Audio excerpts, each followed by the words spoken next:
for watching. Don't forget to like, comment, share and subscribe to Mufti Tariq Masood, famous scholar. الحمدللہ نحمده ونستعینه ونستغفره ونؤمن به ونتوکل علیہ ونعوذ باللہ من شرور انفسنا ومن سیئات اعمالنا من يهده الله فلا مضل له ومن يضلل فلا هادي له ونشهد ان لا اله الا الله وحده لا شريك له ونشهد ان محمدا عبده ورسوله صلی اللہ تعالی علیہ وعلی آلہ واصحابہ وبارک وسلم تسلیما کثیرا کثیرا اما بعد فاعوذ باللہ من الشیطان الرجیم بسم اللہ الرحمن الرحیم ام تسألهم اجرا فهم من مغرم مثقلون ام عندهم الغیب فهم یکتبون فاصبر لحکم ربک ولا تکن كصاحب الحوت اذ نادى ربه وهو مليم لولا ان تداركه نعمة من ربه لنبذ بالعراء وهو مذموم فاجتباه ربه فجعله من الصالحين وإن يكاد الذين كفروا ليزلقونك بأبصارهم لما سمعوا الذكر ويقولون إن هو لمجنون کیا ہے فاصبر لحکم ربک وإن يكاد الذين كفروا ليزلقونك بأبصارهم ويقولون إنه لمجنون وما هو إلا ذكر للعالمین. سورہ قلم کی یہ آیات میں نے کم از کم تلاوت تو آخر تک مکمل کر لی ہے. اب آگے اللہ ہی حافظ ہے، اللہ کرے کہ پوری بات ہو جائے. ایک تو وہ نمبر آپ نے دیا نہیں مجھے، کس کو دیا ہے؟ مجھے میسج کر دیں وہ نمبر، وہی جس سے معذرت کرنی ہے. پرچی کو چھوڑو یار، پرچیوں کا دور گیا. موبائل پہ میسج کر دیں. آپ کا نام نمبر سیو کیا نا میں نے، بس میسج کر دیں.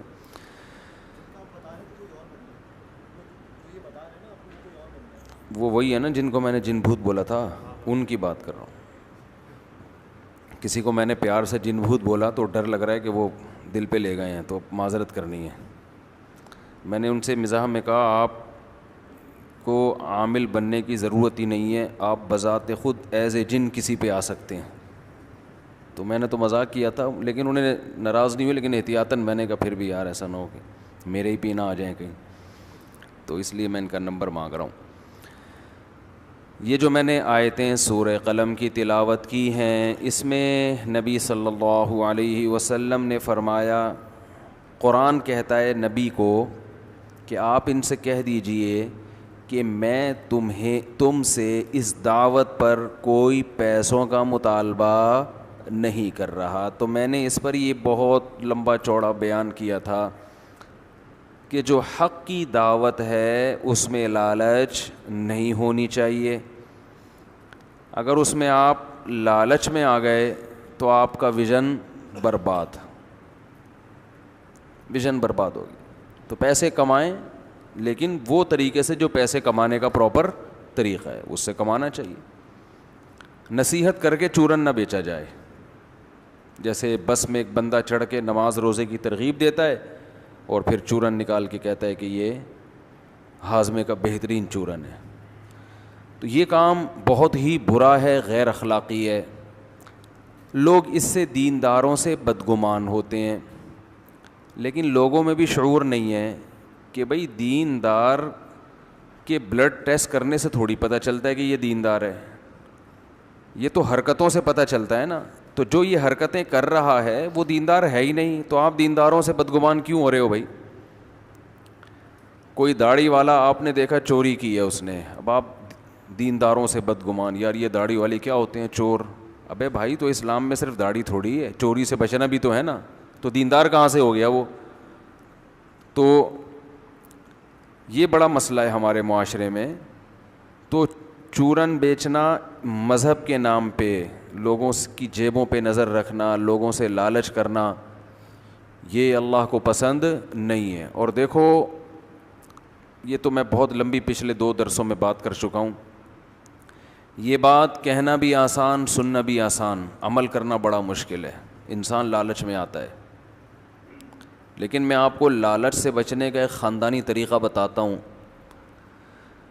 کہ سر اٹھا کے جینا سیکھو, کبھی کسی کی جیب پہ نظر نہ رکھو. اگرچہ یہ بات میں بہت ریپیٹ کرتا ہوں, آپ بور ہو جائیں گے, لیکن اس کو بولنے میں بھی مزہ آتا ہے, خدا کی قسم. یہ بات ایسی ہے کہ بولنے میں بھی کیا آتا ہے, اس میں مزہ آتا ہے. کسی سے طمع اور لالچ نہ رکھو, کوئی لالچ نہیں. ہمارے حضرت فرمایا کرتے تھے کہ ناجائز طریقے سے کمانا یہ تو بہت دور کی بات ہے, غیر اخلاقی طریقے سے بھی مت کماؤ. بعض کمانے کے طریقے جائز ہیں, مگر جائز ہونے کے باوجود وہ کیا ہیں, غیر اخلاقی, سوٹ نہیں کرتے ایک شریف آدمی پر. سمجھ رہے ہو, شریف آدمی پر سوٹ بولو نہیں کرتے. آج تجارت میں جب تاجر چیزوں کو بیچتا ہے نا تو زبان کو گھماتا ہے, سیدھی بات نہیں کرتا, وہ گھماتا ہے. آپ بات پوچھیں تو گھمائیں گے بات کو. انسان 2 اور 2 4 کی طرح بات کرے, ٹو دا پوائنٹ اور سیدھی. بھی میرا چند دن پہلے ایک صاحب سے بحث ہوئی. وہ اس کے قائل تھے کہ تقلید کرنا اسلام میں جائز نہیں ہے. اگرچہ میرا موضوع یہ نہیں ہے, بات آ گئی ہے تو میں بتا دوں. وہ یہ کہہ رہے تھے کہ اسلام میں کسی کی بھی تقلید جائز نہیں ہے. اس پہ مفتی صاحب مجھ سے مناظرہ کر لیں, بہت دنوں سے پیچھے پڑے ہوئے تھے, مناظرہ کر لیں, میں آپ کی مسجد میں آ کے مناظرہ کروں گا. مناظروں میں تو پھڈے ہوتے ہیں, آپ کو پتہ ہے, ایک دوسرے کو نیچا دکھانا. تو میں نے ان سے کہا کہ مناظرہ تو نہیں ہوگا, آپس میں افہام و تفہیم ہو جائے گی. میرا تو یہی خیال ہے کہ اس زمانے میں کسی ایک فقہ کو فالو کرنا یہ ضروری ہے. اور تقلید 2 طرح کی ہوتی ہے, جائز بھی اور ناجائز بھی. تو میں نے کہا پہلا تو تھوڑا سا یہ بتا دیا جائے کہ آپ کی نظر میں تقلید کا مفہوم کیا ہے. تو ایک نشست ہم اس پہ رکھ لیتے ہیں کہ تقلید کا مفہوم آپ کے ذہن میں کیا ہے. ایسا نہ ہو کہ جس چیز کو آپ تقلید کہہ رہے ہو میں اس کو تقلید نہ کہہ رہا ہوں, میں اس کو کچھ اور کہہ رہا ہوں, اور جس چیز کو میں تقلید کہہ رہا ہوں آپ اس کو کچھ اور کہہ رہے ہو. تو پہلے ہم تنقیح, اس کو کہتے ہیں تنقیح کرنا, دعوے کو نکھارنا. تو میں نے ان کو دعوت دی, میں نے کہا آئیں بیٹھیں, اور بے شک آپ ریکارڈنگ بھی کریں, ہمیں کوئی وہ نہیں ہے. وہ کہہ رہے تھے میں ریکارڈنگ کروں گا, میں نے کہا چل ریکارڈنگ بھی کر لیں, مجھے کوئی اعتراض نہیں ہے. مجھے ساتھیوں نے کہا کہ آپ اپنے کیمرے سے بھی ریکارڈنگ کریں تاکہ کوئی خیانت نہ ہو. میں نے کہا چھوڑو, کیا خیانت ہوگی, ہم تو کوئی نہ مناظرہ ہو رہا ہے نہ کوئی ایک دوسرے کو نیچا دکھانے کی کوشش. اور میں نے بار بار ان کو یہ باور کرایا کہ یہ تقلید کے موضوع پر بحث نہیں ہے, یہ آپ کے دعوے کو سمجھنے کے موضوع پر بات چیت ہوگی. میں سمجھوں گا کہ آپ کا دعویٰ ہے کیا, جب میں اس دعوے کو سمجھ جاؤں گا تو ہم ریٹن میں اس کو لے آئیں گے.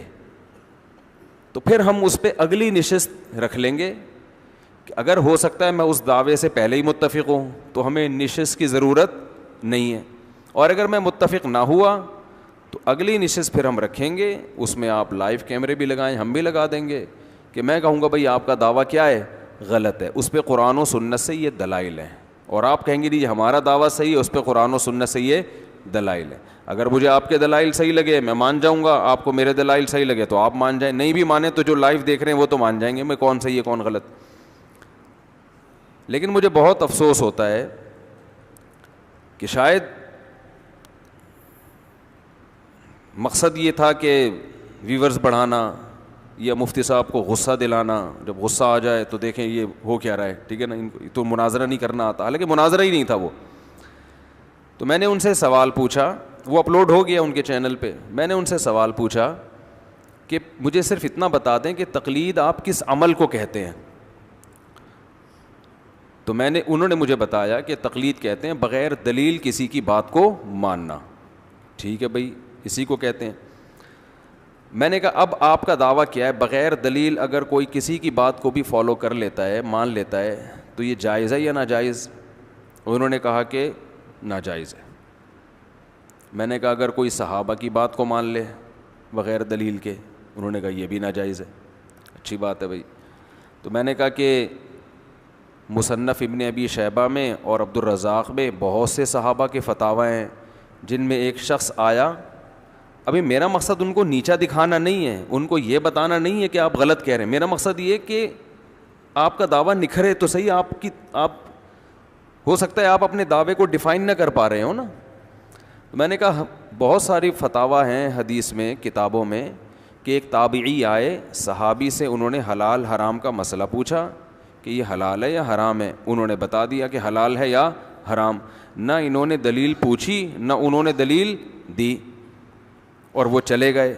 تو بغیر دلیل کے تابعی نے صحابی کو فالو کیا, تو یہ عمل بھی تقلید ہے یا نہیں ہے؟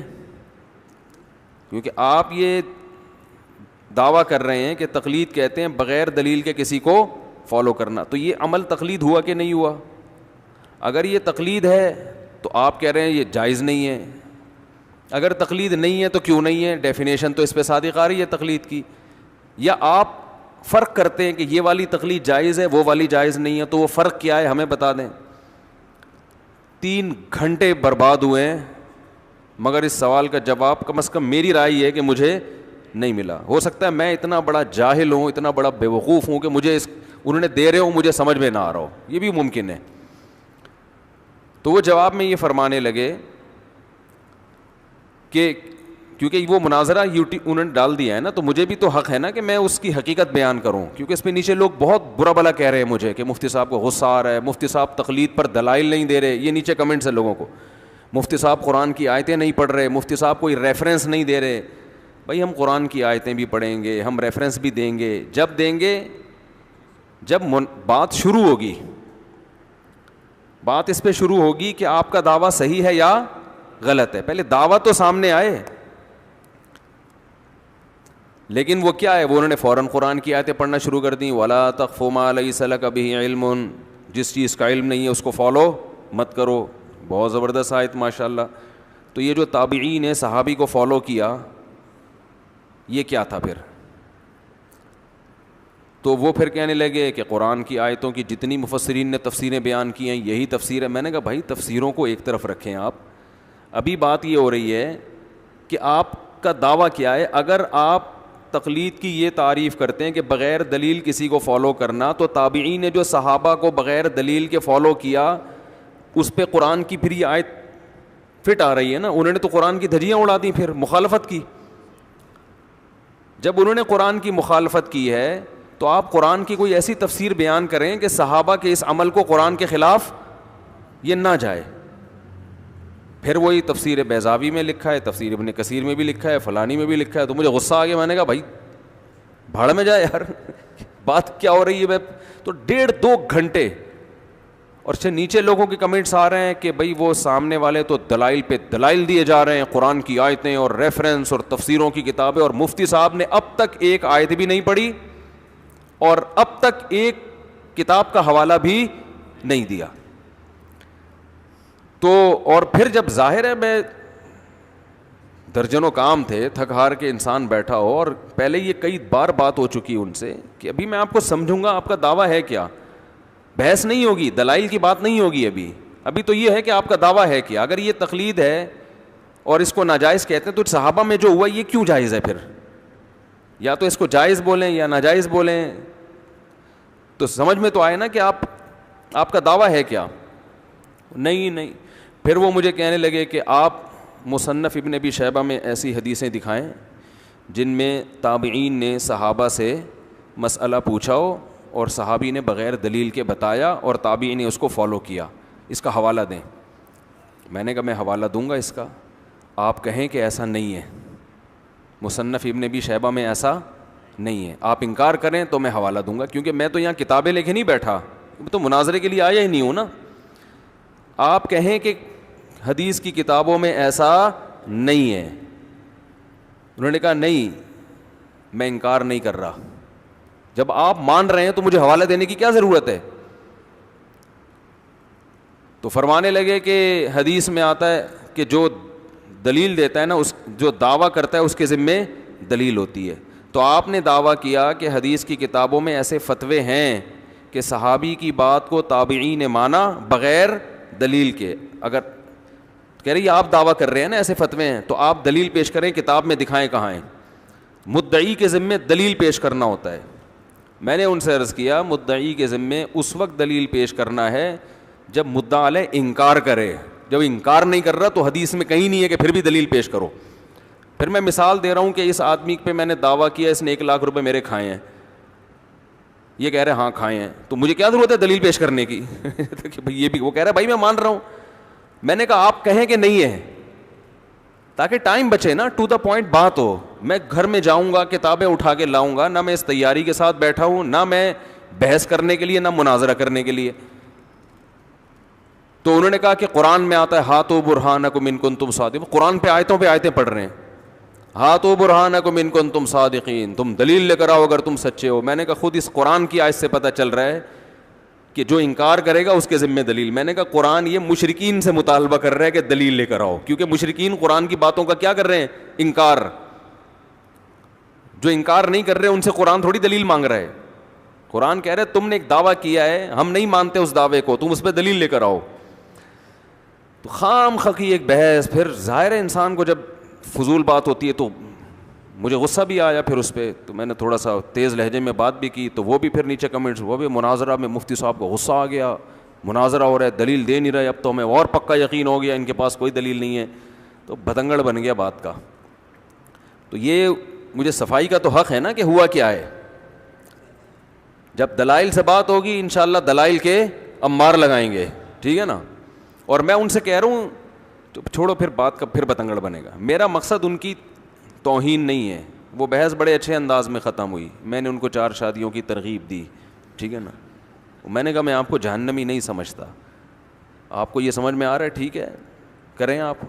کوئی بنیادی اختلافات تو عقیدے تو سب کے ایک ہی ہیں, اور جنت جہنم ختم نبوت یہ سب مانتے ہیں. تھوڑا سا ہے کہ ٹانگیں چوڑی کر لیں تو پتلی کر لیں, تو زور سے آمین تو آہستہ آمین. تو پھر میں نے آخر میں ویسے ہی ان کا, تاکہ وہ بدمزگی نہ ہو نا بحث کو سمیٹنے کے لیے, میں نے آخر میں ان سے کہہ دیا کہ 4 شادیوں پہ اتفاق ہے یا نہیں ہے. انہوں نے کہا ہاں ہے. میں نے کہا پھر کرو 4 شادی, شاباش.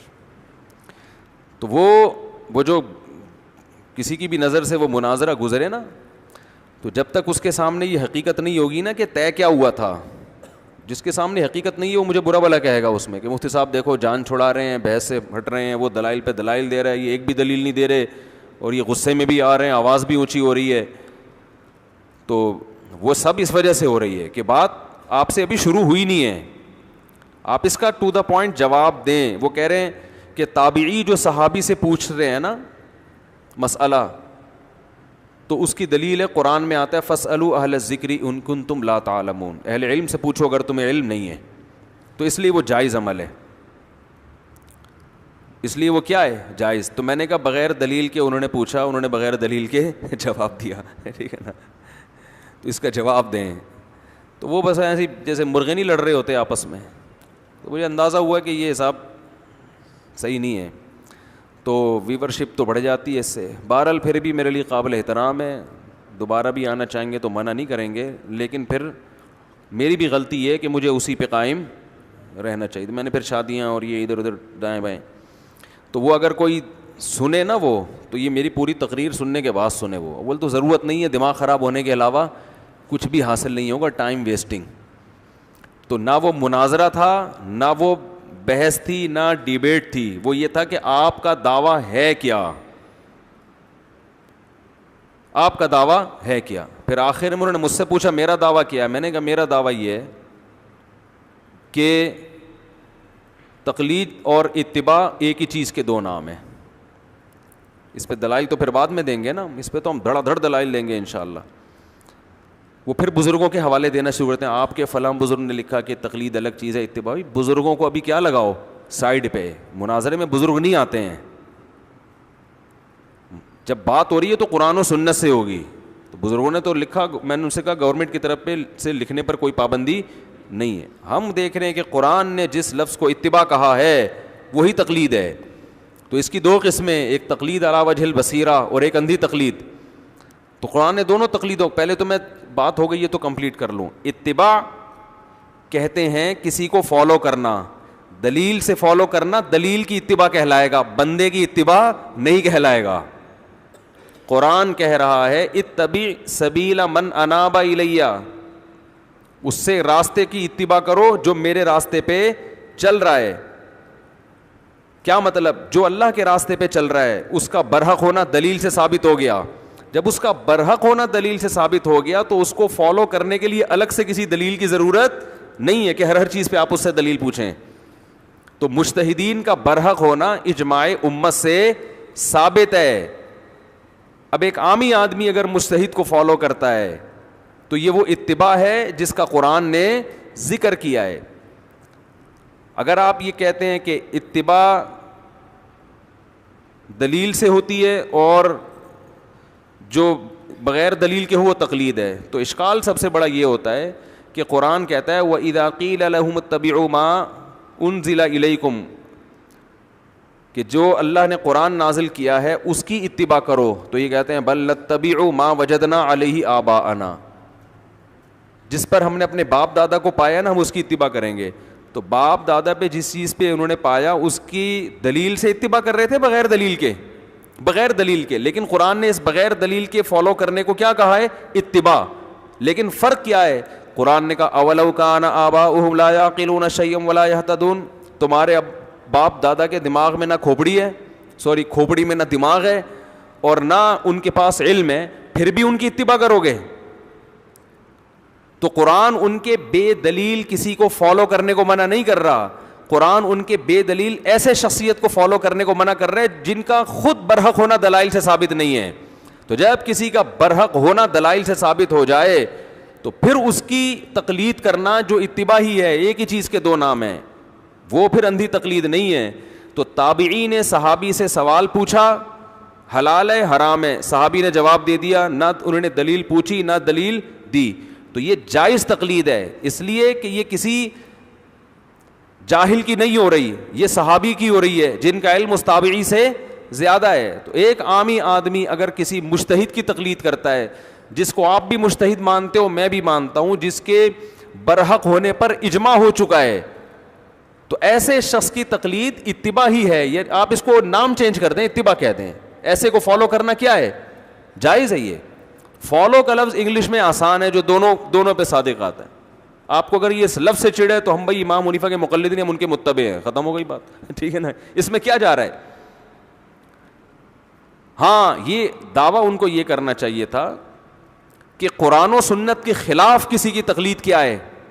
غلط ہے. یعنی دو تقلیدیں غلط ہیں. ایک یہ جس کا برحق ہونا ہی ثابت نہ ہو, جیسے مشرکین اپنے باپ دادا کی اندھی تقلید کرتے تھے, برحق ہونا ہی ثابت نہیں ہے, ان کی تقلید بھی حرام. یا جس کا برحق ہونا تو ثابت ہے لیکن کسی خاص مسئلے میں پتہ چل جائے کہ ان سے غلطی ہوئی ہے, قرآن و سنت اس کے خلاف ہے, تو پھر قرآن و سنت کے خلاف کسی عالم کی تقلید ہی حرام ہے. تو اس کو تو ہم بھی حرام کہتے ہیں, اس کو تو ہم بھی کیا کہتے ہیں؟ حرام کہتے ہیں. پھر اس پر آپ مثالیں دیں کہ جی مفتی صاحب آپ حرام کہتے تو ہیں لیکن عملاً حرام سمجھتے نہیں ہیں, کیونکہ دیکھو ابو حنیفہ کے فلاں قول بھی قرآن و سنت کے خلاف, فلاں بھی, پھر بھی آپ کس کو فالو کر رہے ہو؟ ابو حنیفہ کو. تو پھر ہم آپ کو بتائیں گے کہ وہ آپ کو لگ رہا ہے کیونکہ آپ کے پاس وہ علم نہیں ہے, لگ رہا ہے قرآن و سنت کے خلاف, حقیقت میں وہ قرآن و سنت کے خلاف نہیں ہے. اور میں آپ کو بتاتا ہوں بہت سے قول قرآن و سنت کے خلاف ہیں, لیکن آپ اس میں قرآن و سنت کو نہیں, اپنے مولویوں کو فالو کر رہے ہو 15ویں صدی کے. ان کا قرآن و سنت کے خلاف ہونا میں ثابت کروں گا, اور میں یہ بھی ثابت کروں گا کہ 100% قرآن و سنت کے خلاف ہونے کے باوجود آپ اس میں اپنے مسلک کو چھوڑنے کے لیے تیار نہیں ہو. پھر بحث کا مزہ آتا. تو یہ تو اگلے سٹیپ پہ بحث ہونی تھی نا. تو اس لیے جن لوگوں نے بھی میری وہ بحث سنی ہے نا, تو ان کو اس کی پہلے بیس پتہ ہونی چاہیے, اس بحث کی بیس کیا تھی. تو وہ دلائل کی بحث بات ہوئی نہیں تھی, ابھی تو اس کو تنقیح کے لیے کہ آپ کا دعویٰ کیا ہے. تو خیر چلتے ہیں پھر ہم آگے اپنے جو اصل جو یہ تو فضول قسم کی جو ہے ایک بیٹھ کے بس اتنا میرا دل کل خراب ہوا ہے کہ میں نے کیوں ٹائم دے دیا اور کیا کس چیز میں اپنا وقت کو برباد کیا. خیر تو بات یہ چل رہی تھی کہ جب دعوت میں لالچ میں جا کے شہرت بھی داخل ہے. یاد رکھو آپ بعض دفعہ کسی سے بحث اس لیے کر رہے ہوتے ہو, میں ان جو اس دن میری بحث ہوئی ہے ان کو تانے نہیں دے رہا, میں ایک جرنلی بات کر رہا ہوں. اگر آپ کسی سے مشہور شخصیت سے بحث اس لیے کر رہے ہو کہ میرے ویورز بڑھ جائیں, اس کا مطلب آپ کی دعوت میں دم, آپ کا مقصد ٹھیک نہیں. آپ اگر دعوت میں ایسا طریقہ اختیار کر رہے ہو کہ سامنے والے کو غصہ آئے, اس کا مطلب آپ کی دعوت میں اخلاص, بولو یہ ہوتا ہے مناظروں میں, کوشش کر رہے ہوتے ہیں سامنے والے کو آگ لگائیں نا, پھر وہ غصہ آئے تو کہتے دیکھو یہ کیا کر رہے ہیں. جیسے آپ نے دیکھا ہے نا ویمن رائٹس کی جو عورتیں جب کسی مولانا کے ساتھ یوٹیوب پہ بیٹھتی ہیں, ایسی چبھتی ہوئی باتیں کرتی ہیں کہ مولانا کو کیا آ جائے غصہ, اور جب مولانا بیچارہ اچھلتا ہے تو لوگ کہتے ہیں دیکھو وہ کتنی تمیز سے بات کر رہی ہے اور یہ 2-2 فٹ اچھل رہے ہیں. یہ نہیں دیکھ رہے ہوتے, ٹھیک ہے اس کو غصہ نہیں کرنا چاہیے لیکن غصہ دلانے کا ذمہ دار کون ہے. اور غامدی صاحب کیا کرتے ہیں, وہ 100% الٹی بات کرتے ہیں, بڑے آرام سے بیٹھ کے مسکرا رہے ہوتے, اگلا تپ رہا ہوتا ہے کہ یار تو بول کیا رہا ہے. لیکن یہ ٹریننگ ہے, ہونا تو ایسا ہی چاہیے لیکن بسا اوقات ایسا ہوتا نہیں ہے نا, وہ پتھر کا بنا ہوا تھوڑی ہے. تو غصہ آتا ہے, اس کو ٹائم ویسٹ کر رہے ہو بھائی. تو یہ جو ویمن رائٹس کی عورتیں ہیں نا, یہ بہت تمیز سے نا وہ کرتی ہیں کہ سامنے والے کو تپا دو. جیسے وہ کیا ہے ڈراموں کا رائٹر, خلیل نام ہے, خلیل الرحمان قمر صاحب, ان کو وہ کیسے وہ میرا جسم میری مرضی والی نے غصہ دلایا, بولنے نہیں دے رہی, درمیان میں وہ بات کر رہے ہیں بولنے نہیں دے رہی, پھر جب غصہ آ کے انہوں نے چیخنا شروع کیا تو میڈیا نے کتنا اچھالا, دیکھو عورت سے بات کرنے کی تمیز نہیں ہے. حالانکہ وہ 100% درست, یہ کوئی نعرہ ہے میرا جسم میری مرضی, اس پہ غصہ نہیں آئے گا غیرت مند آدمی کو. تو اس کا یہ علاج تھوڑی ہے کہ ان کو دلائل سے بیٹھ کے سمجھائے, نہیں ایکچولی دیکھیں آپ کا جسم تو ہے, اگر ٹھیک ہے ہمیں پتہ ہے آپ کی مرضی ہے لیکن ایکچولی اس جسم پہ تھوڑا سا اگر ڈریسنگ اچھی ہو جائے تو. یہ نہیں ہے, ان کا علاج یہی ہے کہ تمہیں بےہودہ عورت, تمہیں شرم نہیں آتی, تمہارے جسم پہ کوئی تھوکتا نہیں ہے, میرا جسم میری. بالکل صحیح جواب دیا خلیل الرحمان صاحب نے, زندہ باد. مجھے اتنا مزہ آیا, میں نے کہا یار دوبارہ سے وہ میں نے جب کلپ دیکھا نا ریورس کر کے, میں نے کہا دوبارہ سے بار بار دیکھو یار اتنا مزہ آ رہا ہے. وہ ایک آدمی سے کسی نے کہا نا کہ چلو چھوڑو, پھر وہ قصے کہانیاں بہت آ جاتی ہیں. تو وہ بعض لوگوں کی کوشش ہوتی ہے کہ سامنے والے کو کیا کرو, تپاؤ. جب وہ 2-2 فٹ اچھلنے لگے نا, پھر دیکھو یہ ہو کیا رہا ہے. ہمارے مدرسے میں ایک طالب علم تھا, طلبہ کی عادت ہوتی ہے چھیڑنے کی نا, فارغ ہوتے ہیں بالکل, بس ایک ہی غم ہوتا ہے پڑھائی کا. تو بعض طلبہ شرارتی ہوتے ہیں, تو وہ کسی نہ کسی طالب علم کو ہدف بنا کے اس کو چھیڑنا شروع کر دیتے ہیں. اسکولوں کالجوں میں تو یہ بہت زیادہ ہوتا ہے, لیکن مدرسوں میں ریشو کم ہے مگر ہوتا ہے. تو اس کو چھیڑتے تھے, وہ تھوڑا سا قد کا چھوٹا تھا, اس کو ہر وقت تنگ کر کے, جب وہ غصہ آتا نا اس کو کہتے اعصابی کمزوری ہے اس میں. جب بہت زیادہ غصہ آتا تو کیا کہتے یار کمزور اعصاب بھی کمزور ہیں کہ بات پہ کیا آ جاتا ہے غصہ. تو میں یہ کر رہا تھا, اللہ تعالیٰ کا ارشاد ہے کہ اے نبی ان سے کہہ دیجئے میں تم سے اجر کا مطالبہ نہیں کر رہا. تو کوئی بھی دنیا کی لالچ جب آپ کے مناظرے میں آ جائے, آپ کی دعوت میں آ جائے, آپ شہرت چاہتے ہیں, سامنے والے کو نیچا دکھانا چاہتے ہیں, تو کچھ بیوقوف لوگ تو آپ سے متاثر ہوں گے, واہ واہ کریں گے, لیکن سمجھدار لوگ آپ سے ہٹ جائیں گے. امت میں پھر خیر کا کام آپ نہیں کر سکتے, خیر کا کام نہیں ہوگا. ہاں لڑوانے کا ہوگا, دبا کے پھر وہ بم بن جائے گا. آپ ایٹم بم تیار کر رہے ہو جن کا کام لوگوں کو جا کے کیا ہے, چھیڑنا ہے. دیکھو میرا موقف ہے کہ میں فرض نماز کے بعد اجتماعی دعا کو نہیں مانتا, یہ کہیں بھی ثابت نہیں ہے, نہ قرآن میں ہے, نہ کسی صحیح حدیث میں ہے, نہ صحابہ کا عمل ہے, نہ فقہ کی کتابوں میں جو مفتہ بھی قول ہے کہیں بھی نہیں لکھا, بلکہ اس کے اگینسٹ لکھا ہوا ہے. لیکن میں اس مسئلے کو ایشو نہیں بناتا کہ میں لڑکوں کو دلائل دے کے نا تیار کروں اور چھوڑوں کہ وہ امام کے اوپر نا بسم اللہ اللہ کو پڑھ کے چھوڑ دیا جا, اور وہ جا کے امام کو چھیڑ رہا ہے. پھر اس طریقہ ہوتا ہے, امام صاحب آپ ماشاءاللہ آج آپ نے سنتوں پر بیان کیا کہ ہمیں صرف سنت کو فالو, یہ طریقہ ہوتا ہے فتنہ پرست لوگوں کا جو امت میں خیر خواہی نہیں ہے. قرآن حدیث کے نام پہ کیا کیا جا رہا ہے, آگ لگانا. تو اس میں دونوں طبقے ہیں, میں صرف ایک فرقے کو ملامت نہیں کر رہا, دونوں طرف ایسے لوگ ہوتے ہیں.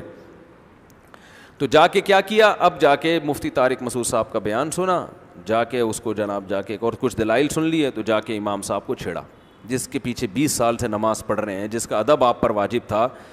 فرض نماز کے بعد اگر اجتماعی دعا مفتی صاحب کی رائے میں ثابت نہیں ہے تو امام کا احترام تو بہرحال ثابت ہے. خارج کرنا اگر ہو رہی ہے تو کرو, اور اپنے کرو نا, دوسرے کو خارج کیوں کر رہے ہو. جا کے آپ جا کے کسی کو کھجا رہے, کہہ رہے کیا کر رہے ہیں بھائی, کہہ رہے ہو سکتا ہے آپ کے یہاں خارج ہو رہی ہو, تو وہ کہے گا ہو تجھے رہی ہے, کر مجھے رہا ہے. تو جا کے امام صاحب سے ملتے ہیں, امام صاحب یہ جو آپ نماز کے بعد دعا مانگتے ہیں یوں یوں کر کر کے, یہ کہاں لکھا ہوا ہے؟ کہیں گے بھائی سارے اکابر مانتے ہیں سب. یہ وہ بیچارہ, ہر امام کے پاس نہ اتنی نالج ہوتی ہے نہ علم ہوتا ہے, وہ اسی کا مکلف ہے کہ بھائی علماء کر رہے ہیں تو اس بیچارے کو کیا پتہ. امام صاحب اس کا مطلب آپ اندھے مقلد ہیں, اس پہ کوئی حدیث پیش کریں, اس کو کیا پتہ نہیں, ہر ایک کو پتہ ہوتا حدیثوں کا. اور جو عالم بھی ہوتے ہیں ہر ٹاپک پر ان کی ہر وقت تیاری نہیں ہوتی. یہ نہیں ہوتا کہ ہر ٹاپک پر کوئی ہر وقت تیار, اور تیاری اگر کی بھی ہو تو وہ 1 مہینے میں بھول چکا ہوتا ہے اس تیاری کو, اس کو دوبارہ دیکھنا پڑتا ہے. کوئی بھی دنیا میں ایسا فنٹر نہیں ہے 24 گھنٹے ہر مسئلے پر اس سے آپ ڈسکشن کروا لو. اگر کوئی 24 گھنٹے ہر مسئلے پر بول رہا ہے اس کا مطلب غلط بول رہا ہے, وہ صحیح بول ہی نہیں سکتا. تو ہم نے بڑے بڑے علماء سے مسائل جب رابطہ کرتے ہیں, ان کو چھوٹے چھوٹے مسائل یاد نہیں ہوتے, بڑے بڑے علماء کو چھوٹے چھوٹے یاد نہیں ہوتے, اور وہ بتا دیتے ہیں ہمیں نہیں ابھی ذہن میں نہیں ہے جواب. تو یہ اچھا لگتا ہے ہمیں. تو جا کے امام کو کیا کرتے ہیں, چھیڑتے ہیں. امام بیچارے کو جواب نہیں آ رہا ہوتا, اب وہ اپنی توہین بھی محسوس کرتا ہے کہ یار مجھے تو بدعتی قرار دے دیا. امام صاحب آپ تو بدعتی ہو, اب میں آپ کو دلائل سے سمجھاؤں گا, میں بحث کروں گا. تو وہ کوئی تیار ہو جاتا ہے بحث کے لیے, کوئی تیار نہیں ہوتا, جان چھڑاتا ہے کہ بھئی ہمیں اور بھی دنیا میں غم ہے, جاؤ بڑے علماء سے بحث کرو, وہ فتویٰ دے دیں گے تو ہم بھی اسی پر عمل کریں گے, ہم تو اس کے مکلف ہیں. بڑے ادارے کیا کہہ رہے ہیں, وہ کہہ رہے ہیں بھائی سنت ہے تو چلو ہم بھی کر رہے ہیں. تو وہ تو بیچارہ اس پہ اس کی بخشش انشاءاللہ ہو جائے گی. اور پھر بدعت کی نوعیت کیا ہے, کوئی شرک و کفر کا مسئلہ تو نہیں ہے نا. بذات خود تو فرض کے بعد دعا کی فضیلت ہے, یہ کیفیات ثابت نہیں ہے. تو ایک چیز کی اصل ثابت ہے, یہ کیفیات نہیں ہے, تو معاملہ تھوڑا سا کیا ہو گیا, ہلکا ہو گیا. اور یار بدعت بھی ہے تو مسجدوں میں نفرتیں پھیلانا اور چھوٹی چھوٹی باتوں پہ امت کو لڑوانا, یہ تو اس سے بڑی بدعت ہے نا. نبی صلی اللہ علیہ وسلم نے بیت اللہ کی 4 دیواری کو مختصر کر دیا, بڑا نہیں کیا, کہ اگر میں بڑا کروں گا, ابراہیم علیہ السلام نے جہاں تک کھینچا تھا وہاں کروں گا تو مشرکین مکہ کہیں گے تم تو قبلہ ہی بدل رہے ہو. کوئی بات نہیں, اس کو ایسے ہی رہنے دو, طواف لمبا کر لیا کرو وہیں سے. تو امت میں توڑ پیدا نہ ہو, امت میں جوڑ رہے, مسجدوں کا ماحول اچھا رہے. اس کی حکمت کا تقاضا یہ ہے کہ آپ نہ مانگیں, دوسرے کو ایک دفعہ سمجھا دیں, سمجھ میں آگے ٹھیک ہے, ورنہ اس کو اپنے حال پہ چھوڑ دیں. میں تو یہاں تک اہتمام کرتا ہوں کہ میں جب جماعت میں پیچھے کھڑے ہو کر نماز پڑھتا ہوں, امام دعا مانگ رہے تو میں ہاتھ نیچے کر کے بیٹھا رہتا ہوں, اٹھ کے نہیں جاتا میں, اس لیے کہ سب مڑ کے دیکھیں گے یہ ان کو کیا ہو گیا, کیوں جا رہے ہیں یہ. تو پھر وہ سب پوچھیں گے کیوں جا رہے ہو, پھر میں بتاؤں گا, بڑا مزہ آئے گا, کیونکہ یہ ثابت نہیں ہے اور میں تو قرآن و سنت پہ عمل کرتا ہوں, لہذا میں کیا کر رہا ہوں, جا رہا ہوں. لوگ کہیں گے واہ یار, پوری مسجد میں ایک آدمی ہے جس کو قرآن و سنت سمجھ میں, باقی سارے وہ تو پکوڑے بیچ رہے ہیں. تو اصلاح کا یہ طریقہ نہیں ہے. اصلاح کا طریقہ یہ ہے کہ آپ اپنے لیول کے آدمی سے بات کر لیں, یا جو آپ کے ماتحت ہیں ان کو سمجھا دیں. جیسے آپ لوگ مجھے فالو کرتے ہیں, آتے ہیں, مسائل پوچھتے ہیں, تو میں اپنی رائے آپ کے سامنے بتا دیتا ہوں, اور پھر یہ بھی بتا دیتا ہوں پڈا کرنے کی ضرورت نہیں ہے. تو رائے کا اظہار بھی کرنا ہے, اور وہ اظہار بھی کس طرح سے ہوگا, تمیز سے ہوگا. تو اسی وجہ سے ہم تو 20 سال سے قائل نہیں ہیں اس کے, لیکن میری وجہ سے یا ہمارے جو علماء اس کے قائل ہیں ان کی وجہ سے کسی مسجد میں کبھی جھگڑا نہیں ہوا, کوئی کسی امام سے بدگمان نہیں ہوا. میں نے جس امام کے پیچھے 20 سال یا 30 سال نماز پڑھی ہے, وہ ہر نماز کے بعد اجتماعی دعا مانگتے تھے. ہم نے بھی ان کو ایک دفعہ محبت سے, خود نہیں, کیونکہ چھوٹا آدمی بڑے کو سمجھائے گا انسلٹ, کسی بڑے سے کہلوایا تو وہ نہیں مانے, کوئی بات نہیں یار, 20 سال جس کے پیچھے نماز پڑھی ہے اور پڑھ رہے ہیں, اور ان سے اور کتنی اچھی باتیں ہم نے سیکھی ہیں, کتنی موٹیویشن ملتی ہے ان سے, ہمیں گناہ چھوڑو, نیکی کی طرف آؤ, سنت کو فالو کرو. ایک چیز میں ان کی رائے نہیں ہے تو کیا ہو گیا, تو ان خوبیوں کو دیکھا ان کا, تبھی جب بھی ان کو پتا تھا کہ یہ نہیں کرتا مانگتا, لیکن ملتے تھے بڑے اچھے طریقے سے. یہ چیز مارکیٹ میں کیا ہو رہی ہے, بولو, شارٹ. ہر آدمی اپنی رائے, اچھا یہ بھی جب ہے جب رائے بھی صحیح ہو. ایک تو آپ کی رائے ہوتی بعض دفعہ غلط ہے, آپ کم علمی کی وجہ سے اس کو صحیح سمجھ رہے ہو, اور اس رائے کو بھی زبردستی تھوپتے ہیں, تھوپنے کی کوشش کر رہے ہیں مان. تو بہت نیوٹرل ہو کے بحث کرنی چاہیے. میں حضرت مفتی تقی عثمانی صاحب دامت برکاتہم کی محفلوں میں بھی بیٹھا ہوں, جب بڑے بڑے علماء کی آپس میں ڈیبیٹ ہوتی ہے. دارالعلوم کرنگی کے علماء, جامعۃ الرشید کے بڑے چوٹی کے علماء آپس میں بیٹھتے ہیں, ہم بھی جا کے بیٹھ جاتے ہیں کبھی کبھار سائڈ پہ. تو میں نے دیکھا ہے کہ جو جتنا بڑا عالم ہوتا ہے نا, وہ اتنا کم بول رہا ہوتا ہے. حضرت مفتی تقی صاحب کو کئی بار ہم نے دیکھا مجلسوں میں جب بحث ہو رہی ہے تو ایسے بیٹھے ہوئے ہیں جیسے ان کو کچھ بھی نہیں آتا. کوئی دیکھنے والا سمجھے گا, وہ سمجھے گا اس محفل میں سب سے کم علم یہ ہیں. ایسا لگ رہا ہوتا ہے وہ سیکھنے کی زیادہ کوشش کر رہے ہیں, سکھانے کی کم, کہ بھئی پہلے ہو سکتا ہے اس کے پاس دلیل ایسی ہو جو میرا موقف ہی چینج ہو جائے. تو ایسے آرام سے جب سب ان کو کہتے ہیں حضرت آپ بھی تو کچھ کہے, تو پھر وہ بڑے آرام سے کہ یہ ماشاءاللہ بھائی نے دلیل دی ہے. اس میں اصل میں تھوڑا سا یہ اشکال ہوتا ہے, تو اس اشکال کو ہم سب مل کے غور کر لیتے ہیں. اتنا اچھا لگتا ہے خدا کی قسم. اور حضرت مفتی رشید احمد صاحب رحمہ اللہ کے ساتھ ہم نے ٹائم گزارا. حضرت مفتی رشید احمد صاحب مفتی تقی صاحب کے بھی استاذ تھے, اور 7-8 سال حضرت مفتی تقی صاحب اور مفتی رفیع صاحب نے مفتی رشید احمد صاحب سے پڑھا ہے. تو ان کی کسی مسئلے پر بحث ہوئی, اتنی آرام سے, اتنی محبت سے, پتہ ہی نہیں چل رہا ان میں استاذ کون ہے اور شاگرد کون ہے. تو وہ بحث کسی ایک رائے پر نہیں ہوئی. تو جب رائے نہیں ہوئی تو حضرت نے پھر خط و کتابت بھی ہوئی, تو وہاں بھی کوئی ایک رائے نہیں ہوئی. تو حضرت نے نہیں کہا تو میرا شاگرد ہو کے ایسی باتیں کر رہے ہیں, تجھے تو میں نے پڑھایا ہے, تو میری بات نہیں مان رہا. نہ انہوں نے کہا کہ آپ استاذ ہونے کا ناجائز فائدہ اٹھا رہے ہو. ٹھیک ہے نا. بحث ہوئی کرنسی کی خرید و فروخت سے متعلق, وہ بحث تھی. تو جب کوئی نتیجہ نہیں ہوا, اب یہ تھوڑی کہ قیامت تک کسی پر بحث ہوتی رہے گی, بھائی کوئی نتیجہ نہیں نکل رہا, تو حضرت نے کیا کیا, حضرت مفتی تقی عثمانی صاحب جو حضرت کے شاگرد تھے, ان کے دلائل اور اپنے دلائل دونوں ایک کتابی شکل میں شائع کر دیے کہ میرے یہ دلائل ہیں, ان کے یہ دلائل ہیں, ان کا یہ جواب ہے. تو اب اہل علم جو ہے ان کے سامنے دونوں آرا آ گئی ہیں, تو وہ خود فیصلہ کریں کہ کیا کرنا ہے. یہ ہوتا ہے علماء کی آپس میں بات چیت کا بولو طریقہ. لیکن بشرطے کہ سامنے والا بھی کیا ہو, عالم ہو, اور سامنے والا کی کوشش ہی شروع سے یہ ہو جائے نا کہ وہ نیچے دکھانا ہے آپ کو, تو بس پھر تو پھڈا ہوگا. ٹھیک ہے نا. لوگ کہتے ہیں دونوں لڑ رہے ہیں, تو بھائی ہو سکتا ہے ایک لڑ رہا ہو, دوسرا کیا کر رہا ہو, دفاع کر رہا ہو. تو تمیز مارکیٹ میں کیا ہو گئی ہے, شارٹ ہو رہی. ایک دفعہ حضرت مفتی رشید احمد صاحب اور ان کے استاد سے حضرت مفتی شفیع صاحب, وہ بہت بڑے عالم تھے جو مفتی تقی عثمانی صاحب کے والد ہیں. دارالعلوم میں ایک پیچیدہ مسئلہ آیا, اور جس نے مسئلہ پوچھا تھا اس نے کہا تھا ان دونوں مفتیوں کے دستخط چاہیے مجھے, دونوں مفتیوں کے دستخط چاہیے اس فتوے پہ. تو جب اس مسئلے پہ ڈسکشن ہوئی تو مفتی شفیع صاحب کی رائے الگ تھی. اچھا, یہ جو مسئلہ ہے نا حضرت نے کتابی شکل میں شائع کر دیا. حضرت کے انتقال کے بعد چند مہینے بعد یہ مسئلہ دوبارہ اٹھا تو مفتی تقی صاحب نے کی رائے چینج ہو گئی. انہوں نے وہی پھر فتویٰ دیا جو حضرت مفتی رشید احمد صاحب, اور اخبار میں اعلان بھی کیا کہ میری رائے کیا ہو گئی ہے. کیونکہ بعض دفعہ شرح صدر اس وقت نہیں ہوتا, بحث میں انسان الجھ جاتا ہے, بعد میں کبھی ٹھنڈے دماغ سے غور کرتا ہے تو بات سمجھ میں آ جاتی ہے. تو انہوں نے پھر اعلان کیا, اخبار میں شائع بھی کیا. وہ میں نے اخبار میں ان کا رجوع بھی پڑھا کہ میں نے اس رائے سے رجوع کر لیا ہے. تو تمیز سے بہت سارے کام بولو ہو سکتے ہیں. تو اس شخص نے کہا کہ دونوں کا فتویٰ چاہیے. اب یہ جہالت کی بات ہے کہ بھئی جو قرآن و سنت کے مطابق ہوگا وہ والا چاہیے. تو یہ قرآن و سنت ہی, یہ تورات انجیل کے مطابق تھوڑی فتویٰ دیں گے, مفتی لوگ ہیں بھائی, آپ ان پر اعتماد کر رہے ہو. تو اب کیا ہوا کہ دونوں کی رائے میں اختلاف, بہت بحث ہوئی, اتفاق نہیں ہوا. تو حضرت نے فرمایا کہ آپ اپنی رائے کے مطابق اس کو جواب دے دیں.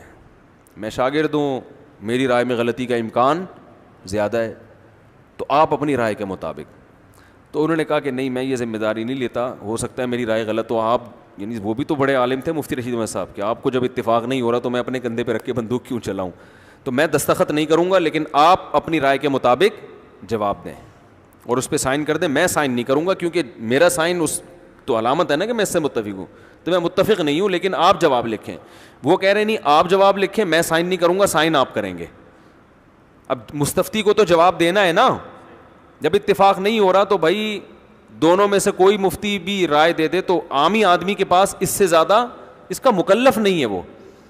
اب ایک شخص اٹھ کے کہے کہ مستفتی سے کہے کہ ان دونوں میں سے جو قرآن حدیث کے مطابق ہے اس کو لو, جو نہیں ہے وہ چھوڑ دو. وہ کہے گا جب ان دونوں مفتیوں کی سمجھ میں نہیں آ رہا کہ قرآن حدیث کے مطابق کون سا, میری سمجھ میں کہاں سے آئے گا.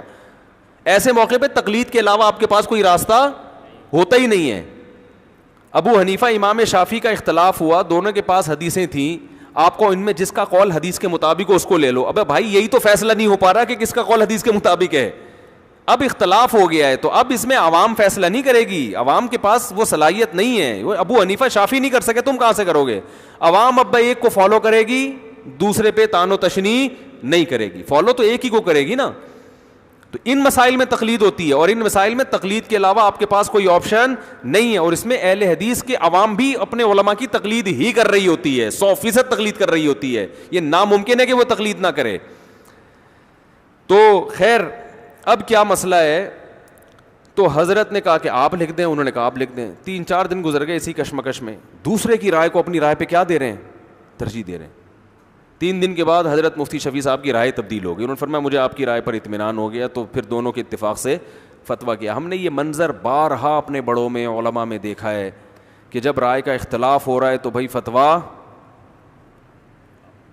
یہاں تک کہ میں تو شاگرد ہوں نا, میں تو کوئی بہت بڑی چیز نہیں ہوں. میں نے اپنے ایک بہت سینئر استاد سے طلاق کا ایک مسئلہ آیا تھا, شراب میں کسی نے لکھ کے طلاق دی تھی, شراب پی کے کسی نے لکھ کے طلاق دی تھی, اور اس کو کہنا تھا میرا ہوش نہیں ہے. تو اصل مسئلہ تو کہ شراب پی کے اگر کوئی زبان سے طلاق دیتا ہے تو ہو جاتی ہے, اور اس کے نہ ہونے پر یاد رکھو کوئی دلیل نہیں ہے. کیونکہ میرا یہ کلپ جیسے ہی جائے گا بہت سے لوگ حدیثیں پیش کرنا شروع کر دیں گے کہ نشے میں طلاق نہیں ہوتی. ایسی کوئی حدیث نہیں ہے کہ نشے میں طلاق نہیں ہوتی ہے. یہ حدیث میں یہ آتا ہے کہ اغلاق میں طلاق نہیں ہوتی, جب تالا پڑ جائے عقل پہ تو اس سے سوتا ہوا آدمی مراد ہے, یہ دیوانہ مجنون مراد ہے. جو شخص شراب پیتا ہے اسے یہ کمبخت کو پتہ ہوتا ہے کہ میں بیوی کو طلاق دے رہا ہوں, ٹھیک ہے نا, ماں کو نہیں دے رہا ہوتا, بیوی کو. تو ایسے, اور پھر شراب کی حالت میں شریعت نے کسی عمل میں ہمیں معاف نہیں کیا. شراب کی حالت میں آپ کسی کو چاقو مار دیں قصاص لیا جائے گا آپ سے, حالانکہ قصاص معمولی شبہات سے ساقط ہو جاتا ہے. جرم کی نوعیت ذرا سی کم ہو تو قصاص نہیں ہوتا, قتل نہیں کیا جاتا. زنا کر لیں تو کوڑے, شراب پی کے اگر کوئی بدکاری کرے گا نا تو اس کو کوڑے لگیں گے. حالانکہ زنا کی جو حدود ہے نا, زنا کی حد معمولی سے شبہ سے کیا ہو جاتی ہے, بولو, ساقط ہو جاتی.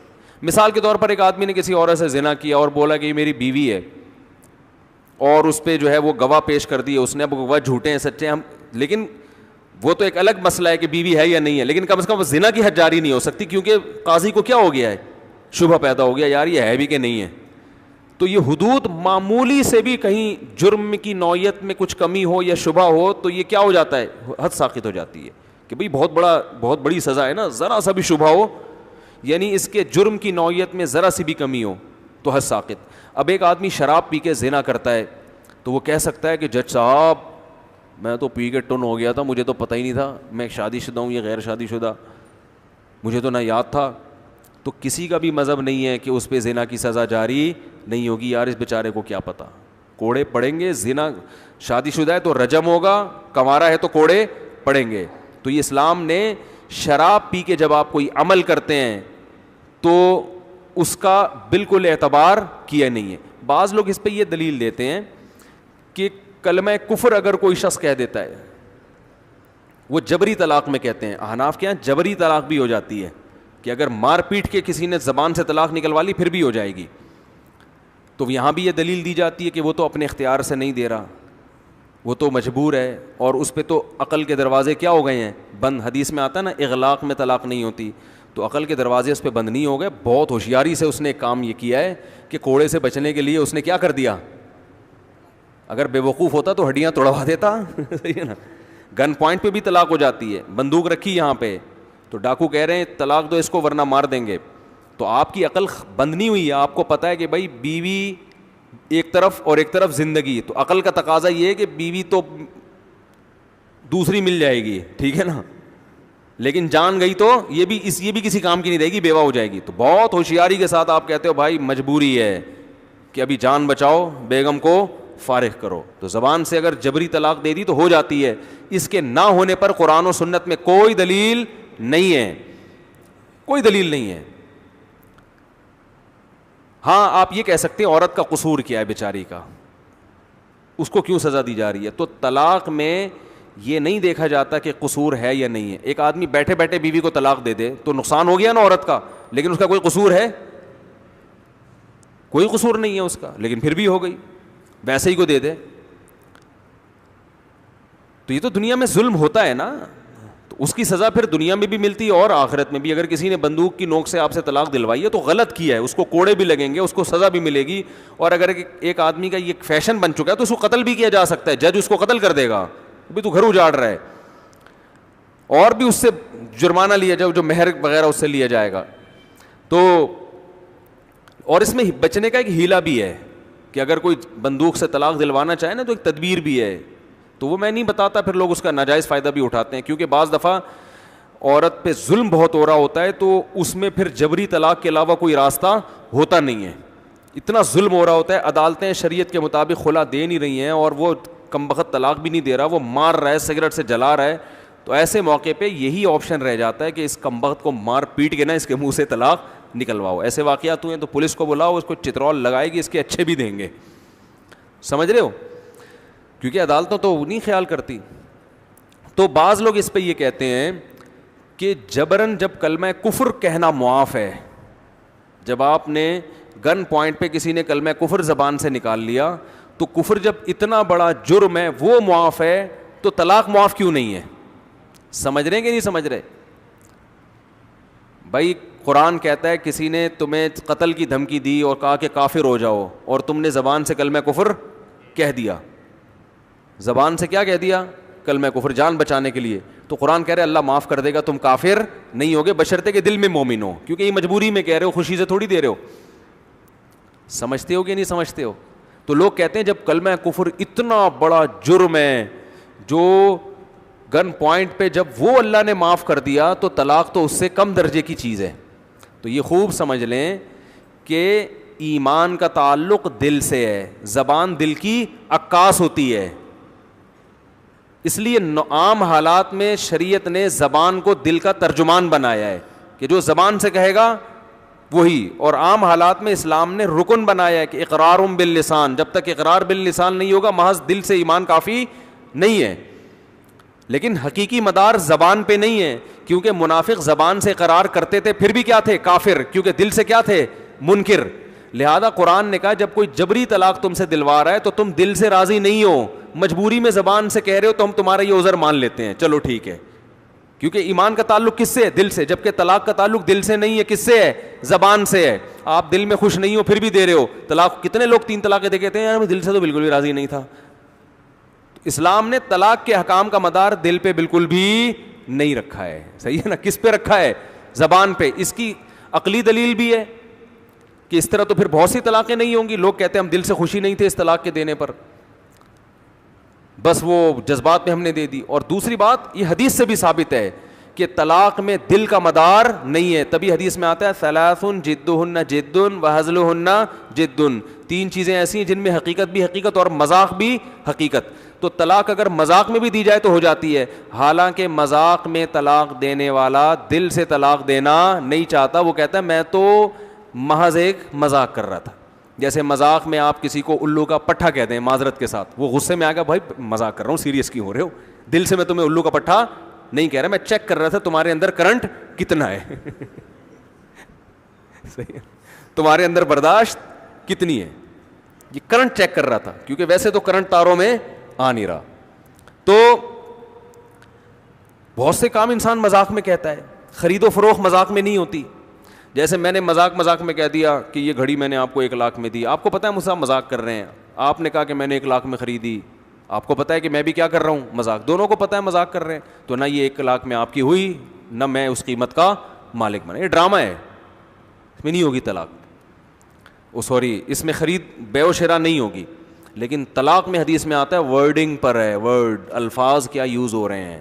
دل کی خوشی کا اعتبار, دل کی نیت کا اعتبار نہیں ہے. تو جب جبر میں گن پوائنٹ پہ طلاق دی جاتی ہے تو طلاق دینے والی کی نیت طلاق کی نہیں ہوتی, صرف الفاظ ہوتے ہیں. تو اسلام کی قرآن و سنت کہتا ہے طلاق میں مدار کس پر ہے؟ الفاظ پر. دل راضی نہیں ہو ایسا اس سے نہیں. جبکہ ایمان کا تعلق کس سے ہے؟ دل سے ہے. تو گن پوائنٹ اس کی علامت ہے کہ دل سے راضی نہیں ہے, مجبوری میں زبان سے کہہ رہا ہے. تو جیسے منافق دل سے اسلام کو پسند نہ کرے, زبان سے 100 دفعہ کلمہ پڑھے تو وہ مسلمان نہیں ہوگا. اور کسی کے ہاں بندوق رکھی ہوئی ہو اور وہ دل سے مومن ہو, زبان سے کلمہ کفر کہہ دے تو وہ کافر نہیں ہوگا. لیکن طلاق میں اگر کوئی شخص دل سے طلاق سے راضی نہیں ہے لیکن زبان سے مذاق میں یا کسی بھی طرح سے کہہ دے تو طلاق ہو جائے گی. اور دل سے طلاق پہ راضی ہو گیا ہے, وہ دل میں کہہ رہا ہے بس میں نے دے دی ہے نا, دل میں کہہ رہا ہے, لیکن زبان سے کیا کہتا ہے نہیں دی, تو ہوگی نہیں ہوگی. زبان سے دے گا, زبان سے نہیں دے رہا تو نہیں ہوگی. صاف پتہ چلتا ہے کہ طلاق کے حکام کس پہ چلتے ہیں بھائی, زبان پہ. سمجھتے ہو گے نہیں سمجھتے, اس لیے جبری طلاق بھی ہو جاتی ہے. اور سعودی عرب کی عدالتیں تو ان کے علماء فتویٰ دیتے ہیں کہ جبری نہیں ہوتی کیونکہ حنبلی فقہ کو فالو کرتے ہیں, لیکن عدالتیں جبراً صبح شام طلاقیں دلوا رہی ہوتی ہیں کیونکہ ان کے پاس اس مسئلے میں فقہ حنفی کے علاوہ کوئی راستہ ہے نہیں. کیونکہ جب ظالم مردوں کے کیسز آتے ہیں نا تو عدالت کہتی ہے دو طلاق دو. جب پتہ چل جاتا ہے نا ظالم ہے تو سعودیہ کی عدالت کہتی ہے دو. وہ کہہ رہا ہے تو میں نہیں دے رہا, تو اس کو شرطے ورتے کھڑے ہوئے ہوتے ہیں, 2-4 سعودی شرطیں آنکھیں دکھاتے ہیں, وہ دیتا ہے. عدالت تو جبری کر رہی ہوتی ہے نا, اس کو پتہ ہے جیل میں ڈال دیں گے. تو وہاں سب جبری طلاقیں ہو رہی ہیں, وہاں کوئی نہیں کہتا کہ جبری طلاق نہیں ہوتی. ہمارا بس خون پیا ہوا ہے کہ تم اندھے مقلد ہو, تم قرآن و سنت کو فالو نہیں کرتے. حدیث میں تو آتا ہے لا طلاق ولا عتاق فی اغلاق, حدیث میں یہ کہیں بھی نہیں. اغلاق کا مطلب آپ اپنی طرف سے کر رہے ہو یہ. اور ایک روایت میں آتا ہے کہ ایک صحابیہ نے وہ ایک اپنے شوہر کے سینے کے چڑھ پہ نا, سینے پہ چڑھ کے چھورا رکھ دیا. یہ روایت بتاتے ہوئے ڈر لگتا ہے کہ کر نہ لیں کوئی خاتون نے چھورا رکھا, بولا مجھے طلاق دو, اس نے دے دی بیچارہ, 3 طلاقیں دے دی. تو جب نبی کے پاس کیس گیا آپ نے فرمایا لا قیلولۃ فی الطلاق, طلاق میں اقالہ نہیں ہوتا, فسخ نہیں ہوتا, ہو گئی ہے. وہ الگ بات ہے کہ اس عورت کو سزا دی جائے گی, کچھ بھی ہوگا.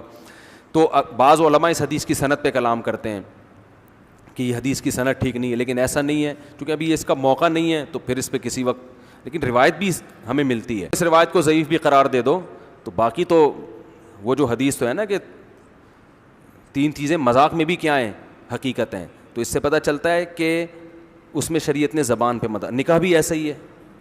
آپ دل سے راضی نہیں ہو نکاح کرنے پر, لیکن قاضی نے جب کہا کہ قبول ہے بول لے, تو آپ نے بولا قبول ہے, ہو گیا قبول ہے, آپ کی بیوی بن گئی ہے. اب طلاق دو گے تو مہر دینا پڑے گا. آپ بولو گے میں تو مجھے بالکل خدا کی قسم اتنا افسوس ہو رہا ہے نا, کہو گے آپ کو افسوس ہو یہاں.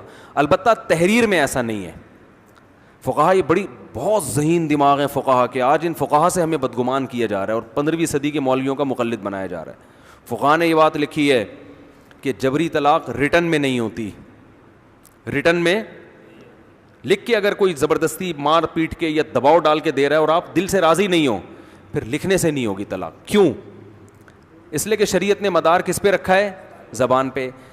لکھائی زبان کی عکاسی ہے, تحریر کس کی عکاسی ہے, بولو, زبان کی. تو یہ عکاس یعنی ترجمانی کرتی ہے تحریر کس کی, زبان کی. تو یہ جب جبرن دلوائی جا رہی ہو نا, لکھوایا جا رہا ہو, تو یہ زبان کی عکاسی نہیں کر رہی ہوتی. وہ کہہ سکتا ہے کہ میں اس پہ راضی نہیں تھا, میں جو لکھ رہا ہوں میں اپنی زبان کو تحریری شکل میں نہیں لکھ رہا, میں اپنے الفاظ کو ریٹن فارم میں نہیں لے کر آ رہا, یہ یعنی میں یہ خوشی سے نہیں کر رہا یہ کام. تو ایسے موقع پر اس کی تحریر اس کی زبان کی عکاس نہیں ہے, اس کی زبان کی ترجمان نہیں ہے. اور اس کی بات دلیل بھی ہے کہ دیکھو بندوق لے کے بیٹھا ہوا تھا, دیکھو تھپڑ مار رہا تھا, دیکھو ابا آنکھیں دکھا رہے تھے, ٹھیک ہے نا, تو میں تو خوش نہیں تھا اس پہ. تو اگر وہ دعویٰ کرتا ہے کہ میں خوش نہیں تھا اور اس پہ قرینے بھی موجود ہوں, خالی دعویٰ برائے دعویٰ نہ ہو, قرائن بھی ہوں, تو اس کا مطلب ہے کہ یہاں تحریر زبان کی ترجمانی نہیں کر رہی, کیونکہ یہ راضی نہیں ہے. ترجمان وہی ہوتا ہے جو راضی ہوتا ہے. آپ کہہ سکتے ہیں کہ وہاں پھر دل بھی تو, زبان بھی تو دل کی ترجمانی نہیں کر رہا نا, جب بندوق سے طلاق دلوا رہے ہیں, تو وہاں زبان دل کی ترجمانی نہیں کر رہی. تو اس کی کوئی ضرورت نہیں ہے, دل کی ترجمانی زبان نہ بھی کرے تو مدار کس پر ہے, زبان پر ہے. جبکہ کتابت ریٹن فارم میں جب ہوگی طلاق, تو جب ہوگی جب وہ الفاظ کو تحریر میں وہ لا ہی نہیں رہا تحریر میں, یا وہ لا رہا ہے مگر خوشی سے نہیں لا رہا. تو یہاں زبان جب دل کی عکاسی نہ بھی کرے تو اس سے کوئی فرق نہیں پڑتا. لیکن تحریر کے لیے ضروری ہے, کیونکہ تحریر اصل نہیں ہے کلام میں, وہ ایک ضرورت ہے. بعض دفعہ لوگ بات کہنے کے بجائے لکھنے کو ترجیح دیتے ہیں, تو ایک ضرورت کے لیے شریعت نے اس کو رکھا ہوا ہے کہ بھائی چلو بولنا نہیں چاہتے, منہ سے پھوٹنے میں تمہیں تکلیف ہو رہی ہے, لکھ کے دینا چاہتے ہو کسی بھی وجہ سے. تو یہاں جب تحریر زبان کی ترجمانی نہیں کر رہی ہوگی تو پھر تحریری طلاق واقع نہیں ہوگی. اس لیے ہم کہتے ہیں جبراً اگر تحریری طور پہ طلاق دے دی جائے تو وہ واقع نہیں ہوتی. سمجھتے ہو گے نہیں سمجھتے؟ تو آج بہت ہوتا ہے نا, دباؤ میں ڈال کے داماد کو دے طلاق دے, وہ بیچارہ لکھ دیتا ہے, وہ اس کو دیکھ رہا ہوتا ہے سالے کو. تو ایسے موقع پہ اگر زبان سے نہیں دی ہے تو نہیں ہوگی طلاق. تو میں اصل جو واقعہ بتا رہا تھا, اب شراب پی کے کوئی زبان سے طلاق دیتا ہے تو ہو جاتی ہے, لکھ کے طلاق دے گا تو ہوگی کہ نہیں ہوگی؟ تو اب علماء کی رائے اس میں دو ہو گئی. بہت سے علماء کہہ رہے تھے کہ بھی لکھ کے بھی ہو جائے گی. میری ذاتی رائے یہ تھی کہ لکھ کے نہیں ہوگی, کیونکہ یہاں بھی جو تحریر ہے نا, اگر بہت شدید نشہ ہے, تھوڑا بہت نہیں, تو یہاں پر تحریر جو ہے وہ زبان کی عکاسی نہیں کری. بار ایک اختلافی مسئلہ تھا,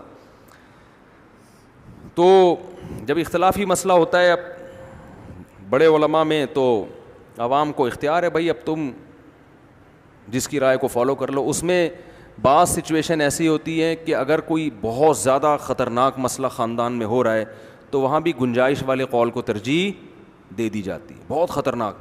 تو جب ہم نے کتابوں میں یہ مسئلہ پڑھا, دیکھا, اس کی تفتیش کی, تو وہ شراب بھی اس نوعیت کی پی تھی انہوں نے کہ اس کے شراب ہونے میں بھی کیا تھا, شک تھا کہ پتہ نہیں شراب بھی ہے یا نہیں ہے, نشہ ہو گیا تھا ان کو.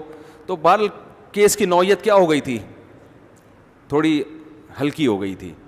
تو پھر اس میں پھر ہمارے بہت سے علماء کی رائے یہ تھی, میری اپنی رائے آخر دم تک یہی رہی کہ بھائی یہ نہیں ہونی چاہیے. تو ان علماء نے دستخط نہیں کی, انہوں نے کہا آپ اپنے دستخط سے فتویٰ لکھ کے ان کو دے دیں, کیونکہ عامی آدمی کسی مفتی کو فالو کرے گا, اس سے زیادہ کا وہ مکلف نہیں ہے. اب اس کو آپ کہہ جی جس میں جس کا قول قرآن و سنت کے مطابق ہو نا, اس پہ اس کو قرآن و سنت کے مطابق سمجھانے کے لیے پہلے 50 منٹ کی تقریر سننی پڑے گی اس کو, کہ حدیثوں کا. دیکھو لوگ کہتے ہیں کہ بھائی ایک حدیث دے دو نا بس اس کو. بھائی حدیث جب آپ اس کو بتاؤ گے تو اس کے 10 مطلب مختلف شارحین نے کیے ہوئے ہیں. آپ کون سے مطلب کو, جیسے لا طلاق ولا عتاق, اب ہمارے بہت سے اہل حدیث حضرات کیا کرتے ہیں, وہ کہتے ہیں کہ زبردستی کسی نے طلاق دلوائی تو نہیں ہوگی. عامی آدمی کہتا ہے ہم آپ کے مقلد نہیں ہیں, دلیل کہتے ہیں, دلیل میں آتا ہے لا طلاق ولا عتاق فی اغلاق, جب عقل پہ دروازے بند ہو جائیں تو طلاق واقع نہیں ہوتی. وہ دلیل لے کے چلا گیا, میں نے دلیل کو فالو کیا ہے, مفتی کا مقلد نہیں. او بھائی اس میں 10 قسم کی بحثیں ہیں. جب آپ شارحین کو اٹھا کے دیکھو گے اغلاق کا مطلب کیا ہے, پھر دوسری جو حدیث آتی ہے لا قیلولۃ فی الطلاق والی حدیث, تو یہ پوری ڈیٹیل جب اس کے سامنے آئے گی اور اس کے بعد وہ فیصلہ کرے گا تو ہم کہیں گے یہ کس کو فالو کر رہا ہے, دلیل کو. یہ پوری ڈیٹیل اس کے سامنے نہیں ہوتی, وہ حدیث کے ریفرنس کو دیکھ رہا ہوتا ہے بس. یہ تو پوری ڈیٹیل جو میں نے ابھی بتائی ہے یہ اس کے سامنے آئے گی, پھر بھی اس کو وہ کنفیوز, بہت سے لوگوں کو ہو سکتا ہے اب بھی سمجھ میں نہ آیا ہو, تو اس کے پاس یہی راستہ ہے کہ کسی بڑے مفتی کی رائے کو کیا کر لو, بھائی وہ مجھ سے زیادہ حدیث کو سمجھتا ہے, اس سے زیادہ وہ کر نہیں سکتا. اور اللہ نے قرآن میں کیا فرمایا, فاتقوا اللہ ما استطعتم, جتنی استطاعت ہے اتنا شریعت کو فالو کرو. تو عامی آدمی پھر اگر اس میں غلطی بھی ہو گئی تو اللہ کیا کرے گا, معاف کرے گا. وہ کہہ دے گا اللہ میں تو عالم بھی برحق تھے اور کوئی بدعتی بھی نہیں تھے, علم بھی پختہ تھا, اور وقت کے بڑے علماء نے اعتماد بھی کیا تھا ان کے اوپر, اور لوگ ان کو برا بھی نہیں کہتے تھے جو علماء ہیں, اور متقی بھی تھے, تو میں نے ان سے فتویٰ لیا, میں کیا کر سکتا ہوں. تو اللہ معاف کر دے گا, کیونکہ حدیث میں آتا ہے اذا اجتہد المجتہد فإن أصاب فله أجران وإن أخطأ فله أجر واحد. مجتہد جب اجتہاد کرتا ہے تو درست نتیجے تک پہنچے تو 2 اجر, اور درست نتیجے تک نہیں پہنچے تو بھی ایک اجر ملتا ہے, غلطی پر بھی اجر ملتا ہے, کیونکہ اس سے زیادہ وہ بیچارے کے بس میں نہیں ہے. تو یہ جو میں نے شراب پی کے ریٹن طلاق کا مسئلہ بتایا, اس میں خود سے نہ کسی کو فتویٰ دے دیں.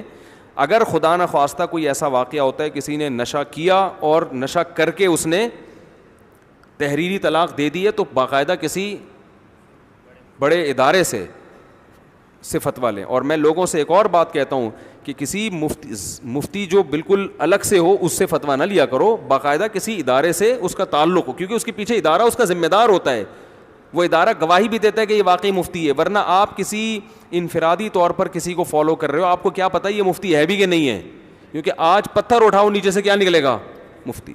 ہر آدمی مفتی بنا ہوا ہے, ہر آدمی مفتی بنا ہوا ہے. تو پیچھے پراپر ادارہ ہونا چاہیے جو اس کی ذمہ داری لے.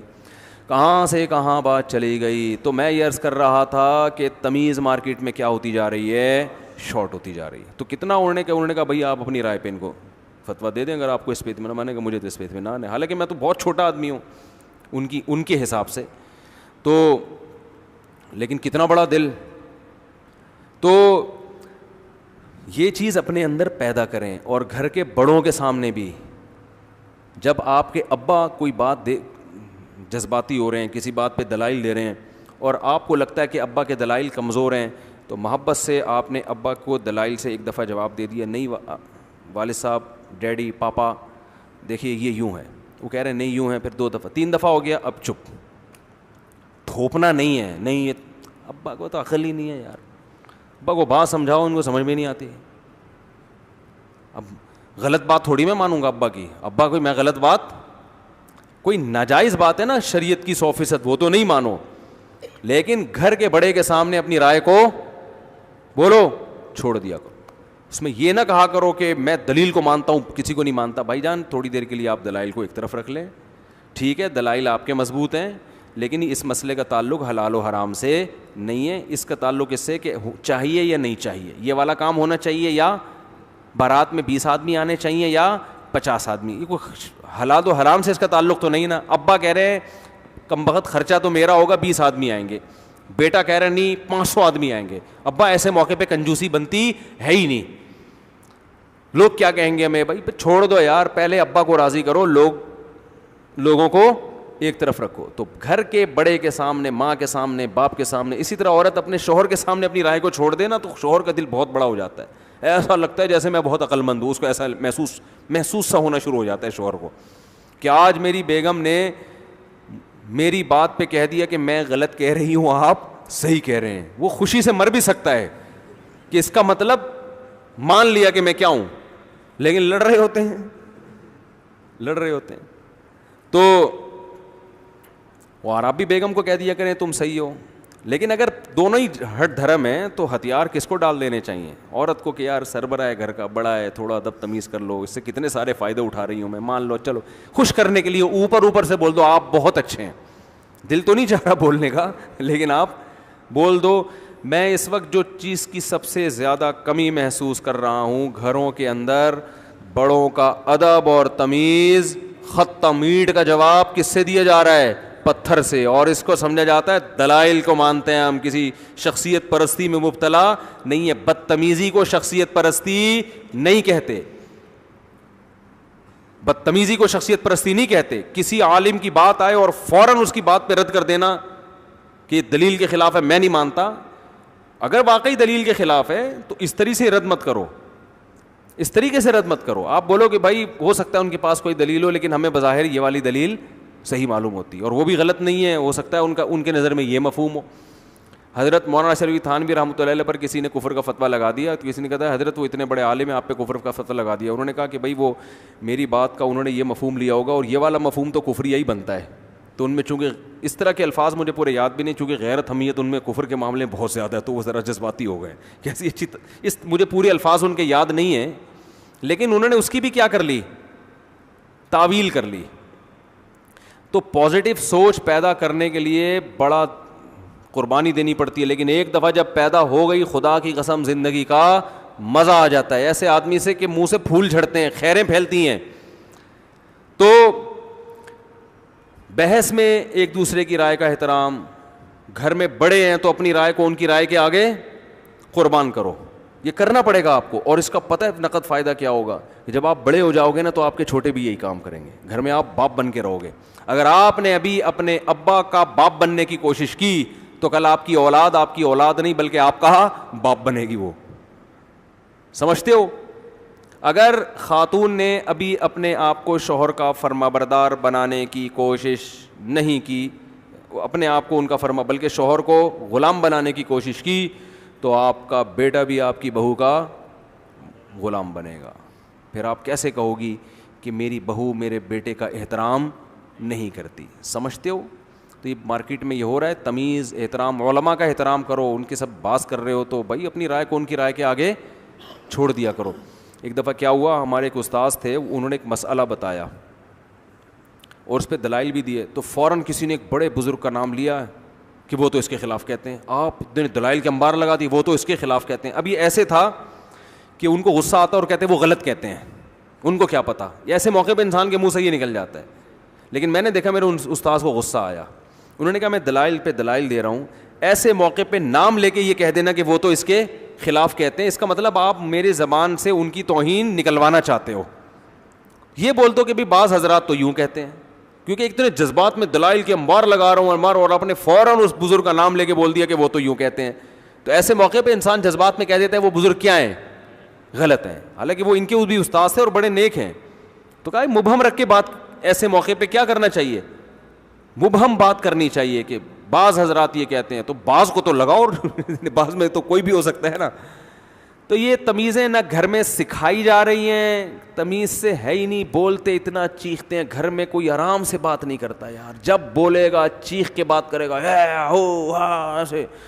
کوئی باپ گھر میں چیخ کے بات کر رہا ہوتا ہے, وہ کہتے ہیں میری اولاد چیختی ہے. بھائی آپ کی اولاد اس لیے چیختی ہے کہ آپ گھر میں بیگم پہ صبح و شام چیختے رہتے ہیں. آپ بچوں کو جتنا بھی سکھائیں نا کہ آہستہ آہستہ آہستہ, لیکن جب آپ کو غصہ ہوتا ہے تو آپ دو فٹ اچھلتے ہیں, تو بچے آہستہ نہیں بولیں گے. تو یہ تو قرآن کا حکم ہے, ان انکر الاصوات لصوت الحمیر. تو خیر موضوع سارا دائیں بائیں ہو گیا. تو میں یہ عرض کر رہا تھا کہ قرآن مجید میں اللہ تعالیٰ نے نبی کو حکم دیا کہ ان سے کہہ دیجئے میری اس دعوت میں کوئی لالچ نہیں ہے. تو جو بات میں کر رہا تھا, دعوت میں نہ پیسوں کی لالچ ہونی چاہیے, نہ عزت مطلوب ہو, نہ اپنے آپ کو اونچا دکھانا مطلوب ہو. دعوت جھک کے دی جاتی ہے. دیکھو تبلیغی جماعت اتنی کامیاب کیوں ہے, اتنی کامیاب, حالانکہ ایک پیسہ بھی نہیں ملتا, کھانا چائے نسوار پان گٹکا سب اپنے خرچے پہ.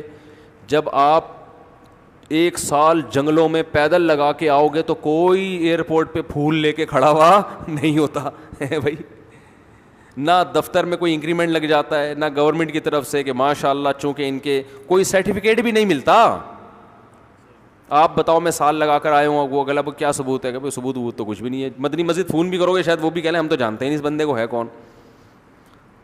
کچھ بھی نہیں مل رہا ہوتا, پھر بھی اتنی کامیاب کیوں ہے, پھیلتا ہے جو کام پھیل رہا ہے. وجہ کیا ہے کہ جب یہ دعوت دینے کے لیے جاتے ہیں تو اپنے آپ کو چھوٹا بنا کے, یہ نہیں کہ ہم تیرے کو سکھانے آئے ہیں, تجھے کچھ پتہ ہے نہیں بھائی, ہم سیکھنے آئے ہیں, آؤ مسجد میں بیٹھ کے مذاکرہ ہوگا, ہم بھی سیکھیں گے آپ بھی سیکھیں گے, ہم نے تو خود کلمہ پڑھا ہے تو ہم سیکھنے والے.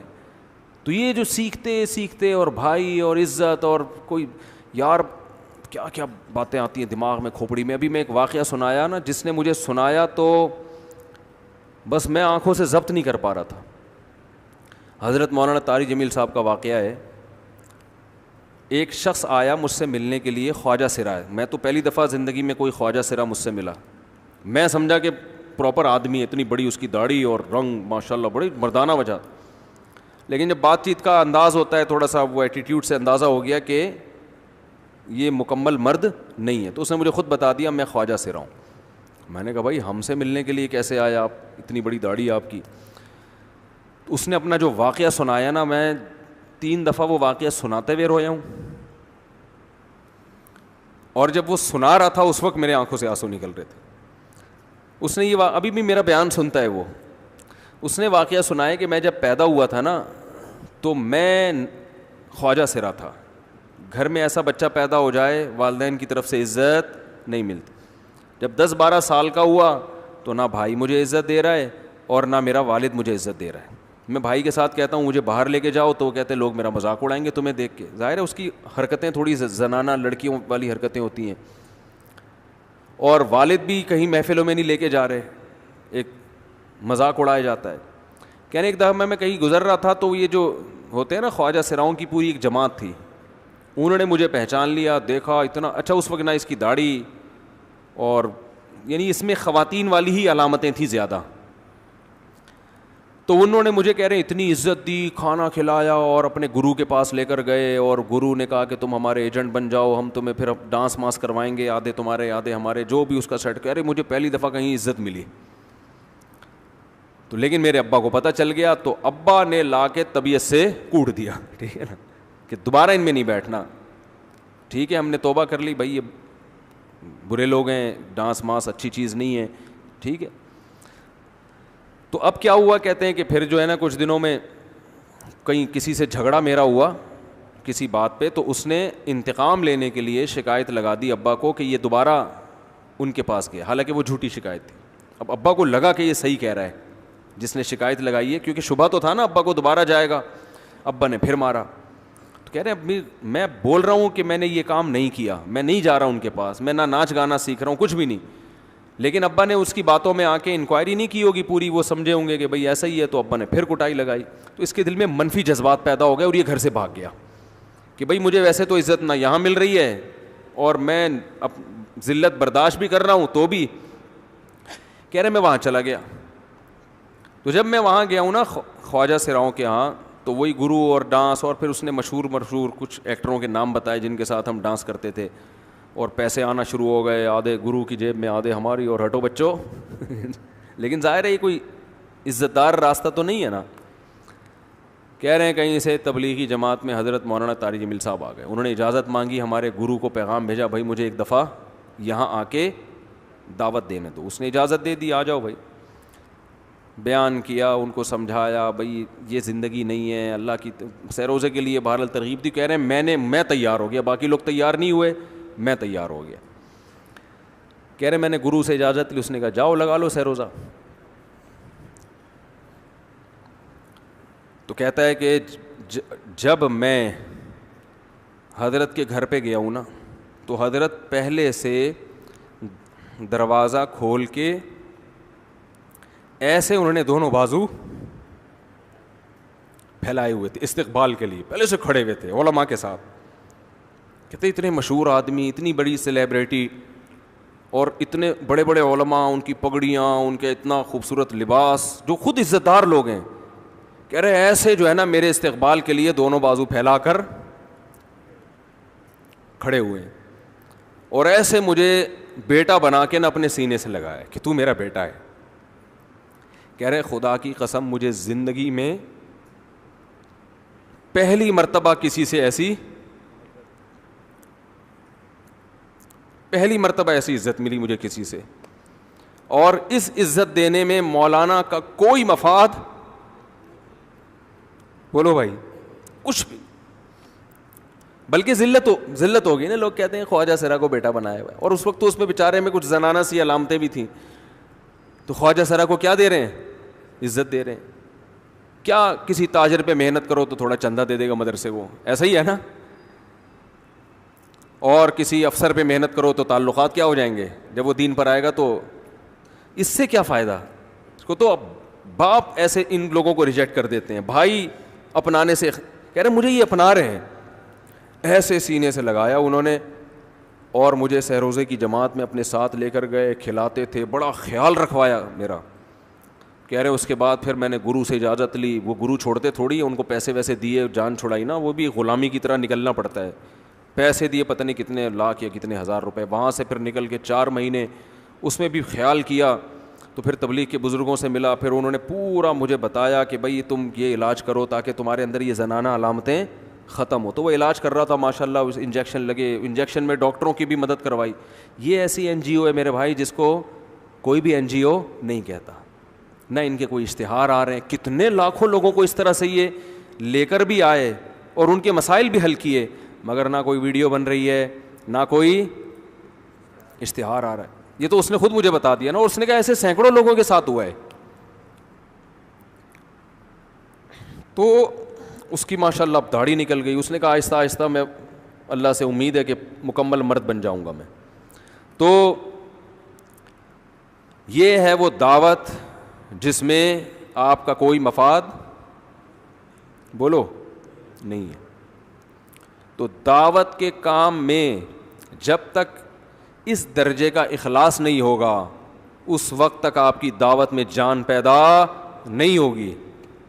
اور یہ ہمارے نبی کی دعوت تھی کہ عبداللہ بن ام مکتوم سے آپ نے تھوڑا سا منہ پھیرا اور اللہ نے کیسے آپ کو تنبیہ کی ہے, اور آپ نے ساری زندگی پھر کیسے عبداللہ بن ام مکتوم نابینا صحابی, غریب صحابی کا اکرام کیا آپ صلی اللہ علیہ وسلم نے. تو بھائی یہ صرف علماء کے لیے نہیں ہے, یہ ہر شخص کے لیے کہ جب بھی حق بات کرو نا, حق بات, جب بھی حق بات, تو اس میں آپ کا کوئی مفاد نہیں. یہاں تک کہ سیاسی حمایت اگر کسی کی کر رہے ہو تو آپ کا ذاتی مفاد اس میں نہیں ہونا چاہیے. آپ کسی کی سیاسی مخالفت کر رہے ہو, اس میں آپ کا ذاتی مفاد نہیں ہونا چاہیے. آپ کہتے ہو یہ والی سیاسی پارٹی زبردست ہے, یا تو آپ کو پیسے مل رہے ہوتے ہیں, یا آپ چونکہ اس پارٹی کے رکن ہوتے ہیں تو آپ کو پتہ ہے یہ ترقی کرے گی تو مجھے بھی, میری بھی عزت ہوگی. ٹھیک ہے, کسی کو پروموٹ کرنے کے لیے اس کی تعریفیں کرنی پڑتی ہیں جو جائز تعریفیں ہیں, لیکن آپ کا اس میں اگر اس کو پروموٹ بھی کر رہے ہو تو ملک اور قوم کی خیر خواہی کے لیے پھر آپ کریں اس کو پروموٹ. لیکن آج کل ہوتا کیا ہے, اپنا ذاتی مفاد. پھر دیکھو لوگوں کی گالیاں لانتے ہیں کیسی پڑ رہی ہوتی ہیں. میں کہتا ہوں یار ہمیں تو بعض دفعہ ہم سے واقعی غلطی ہوتی ہے, اس پہ جو برا بلا لوگ کہتے ہیں اس سے انسان کو اتنا ڈپریشن میں جاتا ہے.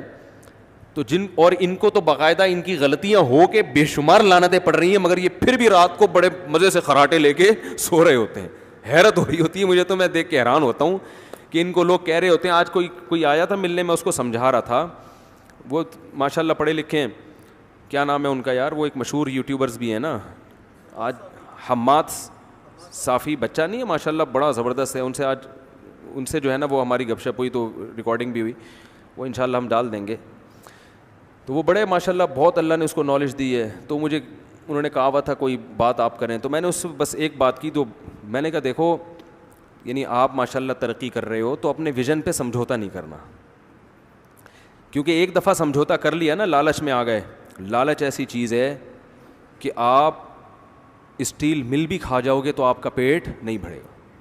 میں نے ان کا بتایا کہ دیکھو اسٹیل کا ایک چمچ کوئی کھا سکتا ہے, آپ کو بھی یہ بتا رہا ہوں, کوئی شخص ہے جو اسٹیل کا ایک چمچ بھی کھا لے. اگر آپ اسٹیل کا ایک چمچ بھی کھا لینا آپ کو الٹیاں ہوں گی, پیٹ خراب, آپ دوبارہ دوسرا چمچ کھانے کی کوشش نہیں کرو گے. مگر ہمارے بعض سیاسی لیڈر ایسے ہیں جو اسٹیل کا ایک چمچ نہیں, اسٹیل کی پوری مل کھا گئے پھر بھی رات کو ہم تو ایک چمچ کھا لیں تو رات کو نیند کم از کم اس دن نہیں آئے گی. پوری مل جس سے پتہ نہیں کروڑوں چمچ بنتے ہیں, کروڑوں سریے بنتے ہیں, کیا کیا بنتا ہے اسٹیل کے, پوری مل کھائے, ایک دفعہ نہیں کھائی, کئی بار کھا کے بیڑا ہی غرق کر دیا اس کا, مگر ابھی بھی ان کا پیٹ نہیں بھرا. یہ ہے اٹ از کالڈ لالچ اور طمع. جو آدمی اپنے ویژن پہ سمجھوتا کر لینا پیسوں کے لیے, خدا کی قسم پیسے کے پیچھے بھاگتا رہے گا, پیسہ اس کو تھکا دے گا, جائے گا پیٹ میں, پیٹ نہیں بھرے گا اس کا.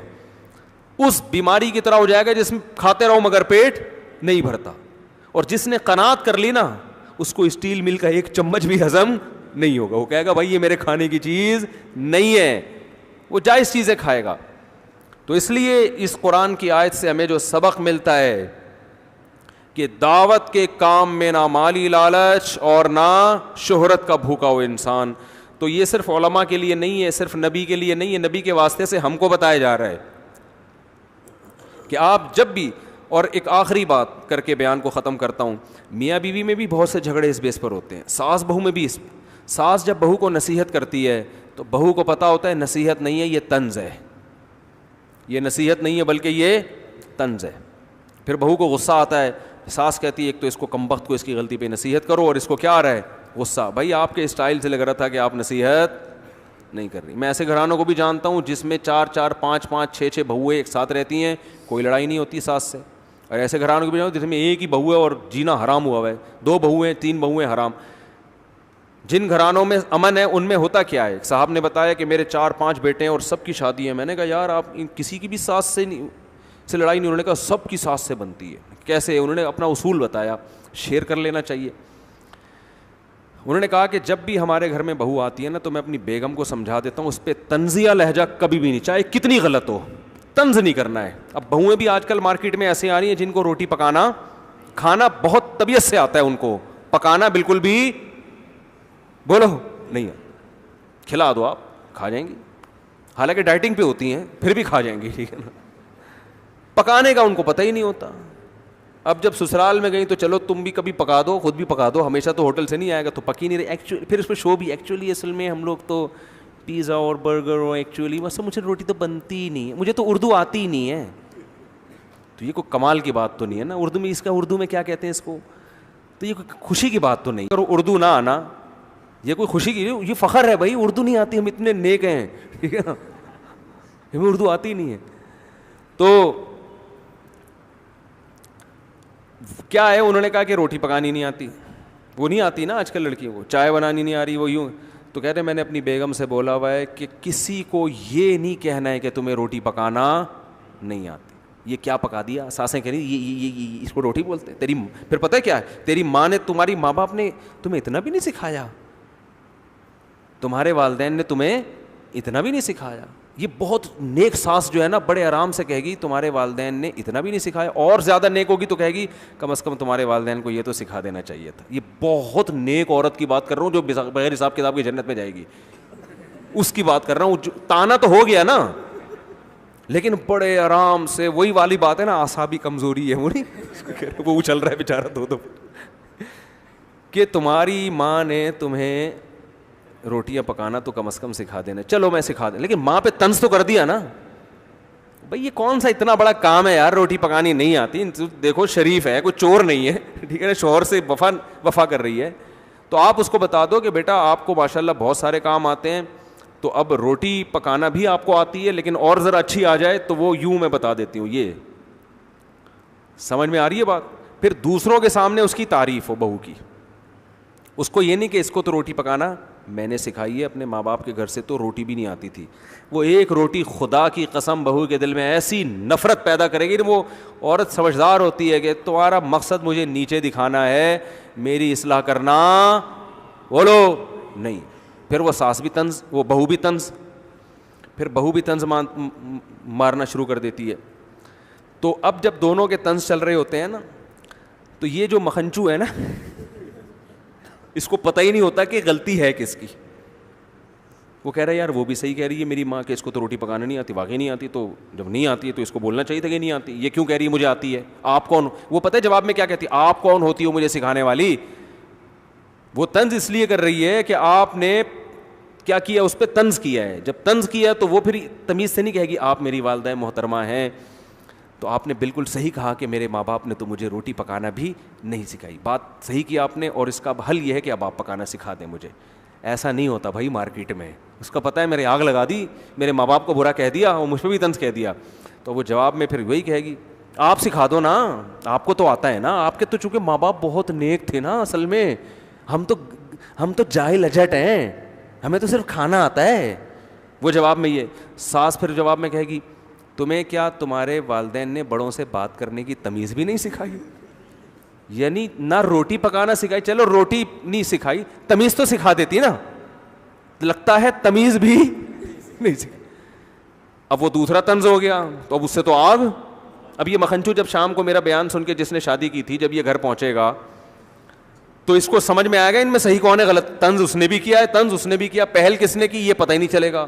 اور خدا کی قسم قیامت آ جائے گی, عورتوں کی لڑائی میں یہ فیصلہ کرنا کہ ان میں صحیح کون ہے غلط کون ہے.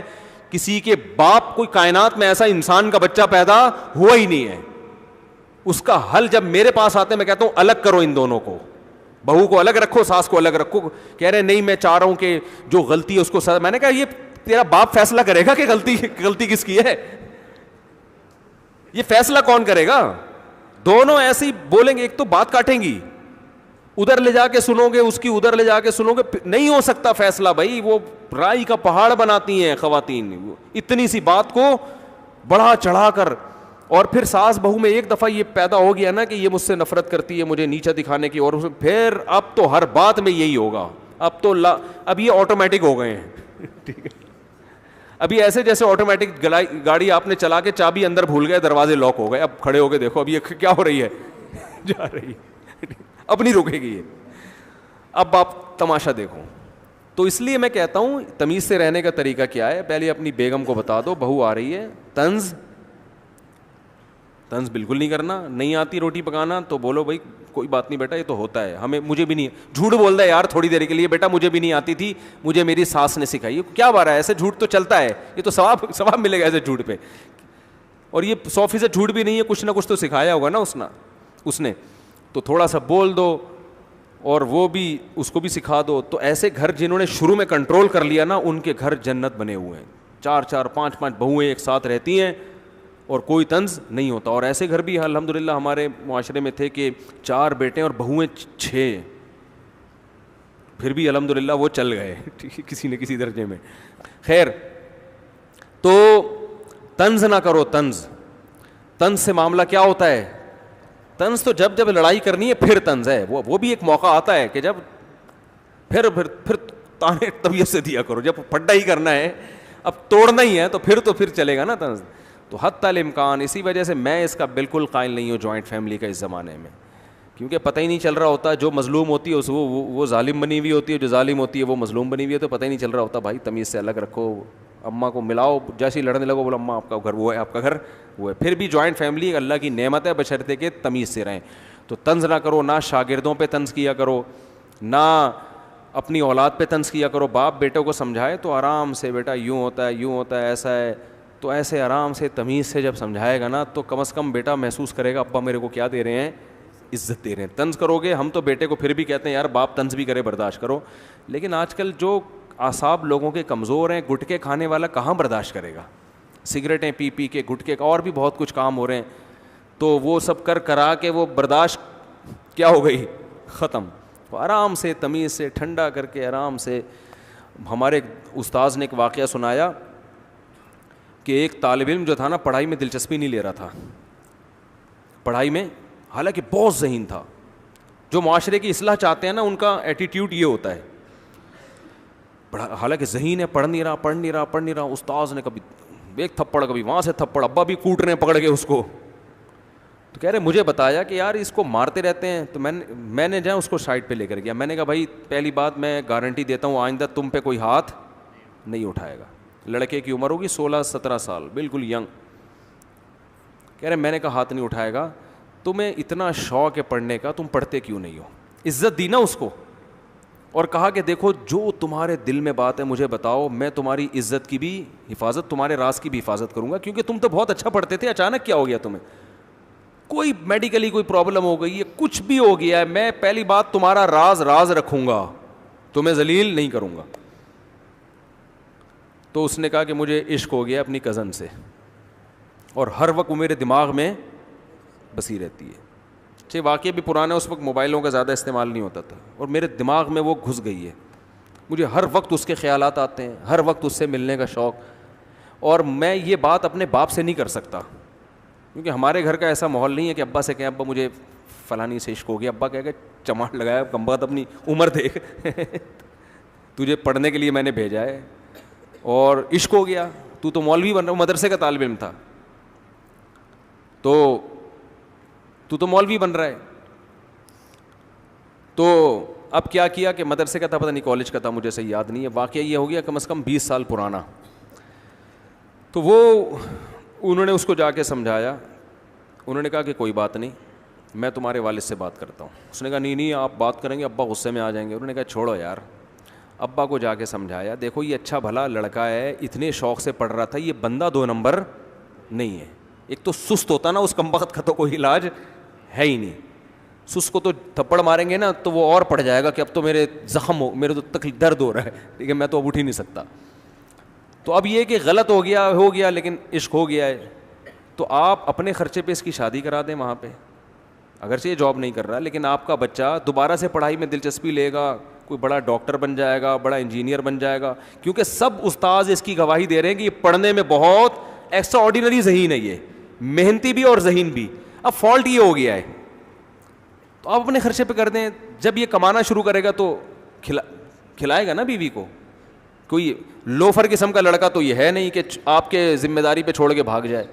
تو اگر آپ کر لیں تو فائدہ ہوگا. اتنا کہہ رہے ہیں, اس کو سمجھایا, اس کے ابا راضی ہو گئے, ابا نے اپنے خرچے پہ شادی کر لی. کہہ رہے ہیں دوبارہ سے اتنا ماشاء اللہ پڑھ کے دیا, وہ اتنا ذہین, اس کے دماغ سیٹ ہو گیا نا, سیٹنگ پہ آ گیا. ہاں وہ رشتے سے انکار کر دیتے, وہ لڑکی والے راضی نہ ہوتے, تو پھر لڑکی والوں سے ریکویسٹ کی جاتی, پھر بھی راضی نہ ہوتے, پھر چترول بنتے تھے. بیٹا جب نہیں دے رہے تو اب تو ہٹانا وہاں سے دماغ. یہ تھوڑی کہ کوئی بھی کسی پہ لٹو ہو جائے تو بس وہ ہو گیا تو مل جائے گی, نہیں. ام للانسان ما تمنا, اللہ قرآن میں فرماتے ہیں انسان کو ہر محبوب چیز نہیں ملتی, کچھ مل جائیں گی, کچھ میں صبر کرنا پڑے گا. تو ورنہ تو ساری دنیا کی سیٹنگیں اگر کامیاب ہو رہی ہوتی تو یہ ڈیٹنگ پوائنٹ اور چھپ چھپ کے ملاقاتیں کیوں ہوتی؟ جہاں پسند آئی پیغام بھیجا, ابا نے کہا لیا. ایسا نہیں ہوتا. ابا درمیان میں کباب میں ہڈی, اماں کباب میں ہڈی, پھر آپ کے ابا راضی ہو گئے تو پھر ان کے ابا ہڈی, ان کی اماں ہڈی, اتنے سارے ہڈے درمیان میں ہول سیل کے حساب سے پڑے ہوئے ہیں, اور اتنے کانٹے ان کو عبور کر کے کبھی مل جائے گا کبھی نہیں. تو جب نہیں ملا تو پھر وہی ہمارا فلسفہ, کہیں اور ٹرائی کرو بھائی, ٹھیک ہے نا. یہ نہیں کہ اس کے یہ جو کہتے ہیں نا میں تمہارے انتظار میں 20 سال بیٹھا رہوں گا, یہ پاگل آدمی ہے, بے وقوف آدمی ہے, یہ پاگل ہے, یہ کچھ بھی نہیں کر سکتا دنیا میں, ٹھیک ہے نا. 20 سال میں تو تمہارے بچے 20 سال کے ہو جائیں گے. اللہ کے بندے چھوڑ دے, ہٹا اس کو دماغ سے, نکال کہیں اور کر. اب جو دل میں جو جلن ہو رہی ہے وہ جلن خود بخود ختم ہو جائے گی جب اس سے تعلق چھوڑ دو گے. کوئی بھی خبر میں لے کے محبتوں کو نہیں جاتا. تو جو اصل بات جہاں سے شروع ہوئی تھی بس ختم کرتا ہوں. اگر تمیز سے کام کیا جائے نا, بہت سارے کام, بڑے بڑے مشکل مسئلے حل ہو جاتے ہیں. اور اگر یہی ہفڑ دفڑ اور تمیز نہیں ہے, ادب نہیں ہے, تو میرے بھائی بنے ہوئے مسئلے بھی کیا ہو جاتے ہیں.